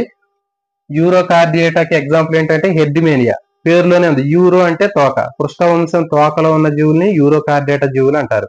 తర్వాత ఆ పృష్ఠవంశం అనేటటువంటి కడ్డీ లాంటి నిర్మాణం తలలో వ్యాపించి ఉన్నట్లయితే తల వరకు ఉంటే దాన్ని సెఫలో కార్డేటా అంటారు. ఎగ్జాంపుల్ ఆంఫియాక్సిస్. సెఫలో కార్డేటాకి ఎగ్జాంపుల్ ఏంటంటే ఆంఫియాక్సిస్. నెక్స్ట్ మూడవది ఏంటి అంటే వర్టిబ్రేటా. సో ఈ వర్టిబ్రేటాలో సకశేరుకాల్లో పృష్ఠవంశం అనేది ఉండదండి. ఇప్పుడు ఇక్కడ చూడండి, ఇక్కడ యూరో కార్డేటాలో పృష్ఠవంశం కడ్డీ లాంటిది తోకలో ఉంటది. సెఫలో కార్డేటాలో ఆంఫియాక్సిస్ తీసుకుంటే తల వరకు ఉంటది. కానీ వర్టిబ్రేటాలో ఈ సకశేరుకాల్లో పృష్ఠవంశం అనేది కొంతకాలం మాత్రమే ఉంటది. పిండాభివృద్ధి దశలో ఉండి తర్వాత అవి ప్రౌఢజీవులుగా మారేటప్పుడు ఆ పృష్ఠవంశం స్థానంలో వెన్నుముక అనేది ఉంటది. వర్టిబ్రల్ కానం అని చెప్పాం కదా, అంటే మనకి వెనక ఉండేటటువంటి వెన్నుముక ఏదైతే ఉందో ఆ వెన్నుముక కలిగినటువంటివి తయారవుతుంది. దాన్ని అందుకని వీటిని ఏమంటారంటే వెన్నుముక కలిగిన జీవులు లేదా సకశేరుకాలు అంటారు. చాలా చాలా ఇంపార్టెంట్ అండి. ఇక చూడండి, కార్డేటా జంతువుల్లో మనకి యూరో కార్డేటా, సెఫలో కార్డేటాల్లో వెన్నుముక అనేది ఉండదు. గుర్తుపెట్టుకోండి, యూరో కార్డేటా, సెఫలో కార్డేటాలో వెన్నుముక అనేది ఉండదు. కేవలం పృష్ఠవంశం మాత్రమే ఉంటుంది. వర్టిబ్రేటాలో పృష్ఠవంశం ఉంటది. తర్వాత ఏమవుతుందంటే అభివృద్ధి చెందేటప్పుడు పృష్ఠవంశం స్థానంలో వెన్నుముక అనేది ఏర్పడుతుంది. అందుకని వీటిని వెన్నుముక కలిగిన జీవులు లేదా సకశేరుకాలు అని చెప్తున్నారు. సో కాబట్టి ఇప్పుడు మన ఫైనల్ గా సకశేరుకాల్లో మనకి చేపలు, ఉభయచరాలు, సరీసృపాలు, పక్షులు, క్షీరదాలు అనేటటువంటివి ఈ సకశేరుకాలకు సంబంధించినటువంటి వెన్నుపూస కలిగినటువంటి జీవులు, వర్టిబ్రేట్స్. తర్వాత వీటిని తీసుకున్నట్లయితే చేపలు, మనందరూ తెలుసు చేపలు అనేటటువంటి నీటిలో ఉంటాయి, శరీరం మీద పొలుసులు ఉంటాయి, మొప్పలతో శ్వాసక్రియ జరుపుకుంటాయి. తర్వాత ఇవి నీటిలో గుడ్లు పెడతాయి, బాహ్య ఫలదీకరణం జరుగుతుంది. ఇవి చేపలకు సంబంధించినవి. రెండు గదులు కలిగినటువంటి గుండె ఉంటుంది చేపలు. ఇంపార్టెంట్ అంటే చేపల్లో గుండె ఎన్ని గదులు కలిగి ఉంటుంది అంటే 2 గదులు ఉంటాయి. నెక్స్ట్ ఉభయచరాలు, యాంఫీబియస్ అంటారు వీటిని. నీటిలోను భూమి మీద జీవిస్తూ ఉంటాయి. ఇవి గుడ్లు పెట్టి నీళ్ళలో గుడ్లు పెట్టి తర్వాత అవి వీటి నుంచి లార్వాలు వస్తాయి, తాడుపుల లార్వాలు అంటారు. ఇవి మళ్ళీ కప్పల్లాగా మారి బయటకు వస్తాయి. కప్పలో ఉభయచరాల్లో 3 గదులు గుండె ఉంటుంది. చాలా చాలా ఇంపార్టెంట్ అంటే కప్పలో ఉండే గుండెలో ఉండే గదుల సంఖ్య ఏంటంటే 3 గదులు ఉంటాయి. ఇంపార్టెంట్. 2 కరణికలు, 1 జఠరిక. చేపల్లో మాత్రం 2 గదులు ఉంటాయి. నెక్స్ట్ సరీసృపాలు. సరీసృపాలు తీసుకున్నట్లయితే మనకి తొండలు, బల్లులు, తర్వాత మనకి మొసళ్ళు, సో ఇవన్నీ కూడా మనకి ఊసరవేలులు, ఇవన్నీ కూడా పాములు, ఇవన్నీ సరీసృపాలకు సంబంధించినవే. శరీరం మీద పొలుసులు ఉంటాయి. ఇవి మొత్తం డ్రైగా ఉన్నటువంటి నీటి కొరత ఉన్నటువంటి ప్రదేశాల్లో పెరుగుతుంటాయి. యూరిక్ యాసిడ్ ఎక్కువగా విసర్జిస్తూ ఉంటాయి. తర్వాత ఈ సరీసృపాల్లో కూడా మనకి 3 గదులు కలిగిన గుండె ఉంటది. గుర్తుపెట్టుకుని సరీసృపాల్లో కూడా 3 గదులు కలిగినటువంటి గుండె ఉంటది. కానీ సరీసృపాల్లో అడ్వాన్స్డ్ గా ఉన్నటువంటి జంతువు ఏది అంటే మొసలి. గుర్తుపెట్టుకోండి, మొసలిలో మాత్రం 4 గదులు కలిగినటువంటి గుండె ఉంటది. నెక్స్ట్ ఇది ఇంపార్టెంట్. పక్షులు తీసుకున్నట్లయితే పక్షుల్లో 4 గదులు కలిగినటువంటి గుండె ఉంటది. శరీరం మీద ఏకలు ఉంటాయి. ఇవి గాలిలో ఎగిరేటటువంటి జంతువులు. ఎముకలు మొత్తం గాలితో నింపబడి ఉంటాయి. వీటిని వాతులాస్థితులు అని చెప్తారు. పక్షుల్లో 4 గదులు కలిగినటువంటి గుండె ఉంటది. 2 కరణికలు, 2 జఠరికలు. నెక్స్ట్ క్షీరదాలు. క్షీరదాలు అంటే మనందరూ తెలుసు పాలిచ్చి పెంచేటటువంటి జీవులు. అంటే పిల్లల్ని కానీ పాలిచ్చి పెంచే జంతువులు క్షీరదాలు అంటారు. ఇవి పిల్ల జీవులను ఉత్పత్తి చేసిన తర్వాత వాటికి పాలిచ్చి పెంచుతూ ఉంటాయి. అందుకే వీటిని క్షీరదాలు అన్నారు. వీటికి వెలుపలి చెవి దొప్పలు ఉంటాయి, వెంట్రుకలు ఉంటాయి. వీటిని మనం మ్యామల్స్ ని గుర్తించవచ్చు. దీంట్లో ముఖ్యమైనటువంటి గ్రూప్స్ తీసుకున్నట్లయితే మార్సూపియల్స్ అండి, కంగారులు అంటారు. ఈ కంగారులు అపరిపక్వ దశలో పిల్లల్ని కన్న తర్వాత అవి పౌచ్ లాంటి మార్సూపియం అనే సంచిలో పెట్టుకుని కొంతకాలం అవి పెంచి పోషించడం జరుగుతుంది పరిపక్వతకు వచ్చే వరకు. మార్సుపియన్స్ లో కంగారులు ఉంటాయి. Next primates. ఈ ప్రైమేట్స్ లో మానవుడికి సంబంధించినటువంటి కోతులు, మానవుడు ఇట్లాంటి జంతువులు అనేవి ఉంటాయి. ఇవి సంఘజీవులు మొత్తం కూడా. ఇవి వీటికి ఎక్కువగా ఫీలింగ్స్ అనేవి ఎక్కువగా ఉంటాయి. ఇవి ప్రైమేట్స్. కోతులకు సంబంధించినవి, మానవుడు, ఇవన్నీ ప్రైమేట్స్ లో ఉంటాయి. నెక్స్ట్ రోడెంట్స్, ఎలుకలు, పందికొక్కులు, సో ఇవన్నీ ఉడతలు, ఇవన్నీ కూడా మనకి రోడెంట్స్ లో వస్తాయి. వీటిలో కొంతకాలు బాగా ముందున్నటువంటి కొంతకాలు కొరికే పళ్ళు బాగా షార్ప్ గా ఉండి ఉలిలాగా ఉంటాయి. ఇంపార్టెంట్ ఇది రోడెంట్స్. రోడెంట్స్ లో ఎలుకలు, పందికొక్కులు, ఉడతలు, ఇవన్నీ కూడా మనకి రోడెంట్స్ లో ఉంటాయి. నెక్స్ట్ సముద్ర డాల్ఫిన్స్, సిటేషియా అని చెప్తారు. ఈ సిటేషియా అనేటటువంటి దాంట్లో ఉన్నటువంటి సముద్ర డాల్ఫిన్లలో ఇవన్నీ కూడా నేలల్లో ఉండేటటువంటి జంతువులు. ఇవన్నీ ఎక్కువగా తెలివైనటువంటి జంతువులు. నెక్స్ట్ ఎగిరే గబ్బిలాలు, ఎగిరేటటువంటి క్షీరదాలు చూసుకున్నట్లయితే గబ్బిలాలకు సంబంధించినటువంటివి. ఇవన్నీ కూడా మన దీంట్లో గాలిలో ఎగిరేటటువంటివి ఇవి గబ్బిలాలు. దీన్ని ఫ్లయింగ్ ఫాక్స్ అంటారు. సో ఇవి దీనికి సంబంధించినటువంటి క్షీరదాలకు సంబంధించినవి. అయితే ఇక్కడ మనం ఒక రెండు విషయాలు గుర్తుపెట్టుకోవాలి. క్షీరదాలు అన్నింటిలో కూడా 4 గదులు కలిగినటువంటి గుండె ఉంటుంది. 2 ఏట్రియన్స్, 2 వెంట్రికల్స్, 2 కర్ణికలు, 2 జఠరికలు ఉంటాయి. చేపలు, ఉభయచరాలు, సరీసృపాలని శీతల రక్త జంతువులు అంటారు. కోల్డ్ బ్లడెడ్ యానిమల్స్ అంటారు. ఇంపార్టెంట్. పక్షులు, క్షీరదాలని ఉష్ణ రక్త జంతువులు అంటారు. వామ్ బ్లడెడ్ యానిమల్స్ అంటారు. అంటే అర్థం ఏంటంటే శీతల రక్త జంతువులు అంటే చేపలు, ఉభయచరాలు, సరీసృపాల్లో అవి నివసించేటటువంటి ఆ నీటిలో కానివ్వండి, అవి నివసించే ప్రదేశాల్లో బయట ఉష్ణోగ్రత మారినప్పుడు శరీర ఉష్ణోగ్రత కూడా ఆటోమేటిక్ గా మారిద్ది. ఇప్పుడు కప్ప ఉంది అనుకోండి, చేప ఉంది, నేలల్లో 30 డిగ్రీల టెంపరేచర్ ఉంటే బాడీ టెంపరేచర్ కూడా 30 డిగ్రీలు ఉంటుంది. 15 డిగ్రీలకు వస్తే బాడీ టెంపరేచర్ కూడా 15 డిగ్రీలు ఉంటుంది. అంటే అవి నివసించేటటువంటి నీటిలో శరీర ఉష్ణోగ్రతను బట్టి శరీర ఉష్ణోగ్రత కూడా ఆ ఉష్ణోగ్రతకి అడ్జస్ట్ అయ్యి మారుతూ ఉంటది సీజన్ బట్టి. కానీ పక్షులు, క్షీరదాల్లో ఉష్ణ రక్త జంతువులు అంటారు. వీటిలో శరీరం అనేటటువంటి ఉష్ణోగ్రత అనేది ఎప్పుడు కూడా కాన్స్టెంట్ గా ఉంటుంది. 98.4 డిగ్రీస్ ఫారెన్హీట్ లేకపోతే 37 డిగ్రీ సెంటిగ్రేడ్ మనకి బాడీ టెంపరేచర్ అనేది కాన్స్టెంట్ గా ఉంటుంది. ఎండాకాలంలో బయట టెంపరేచర్ 45, 46 ఉన్నప్పుడు మన బాడీ టెంపరేచర్ పెరగదు.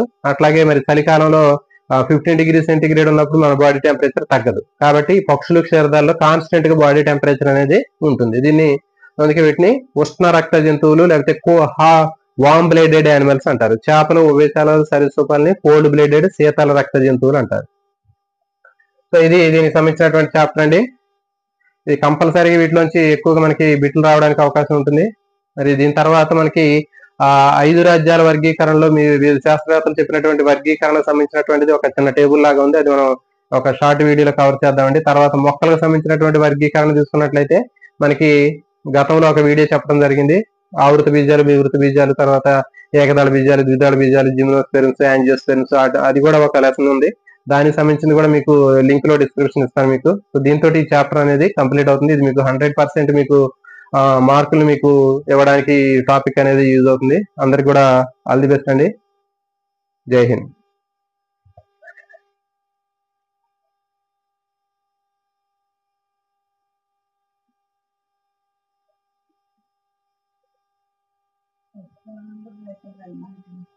అదేండి.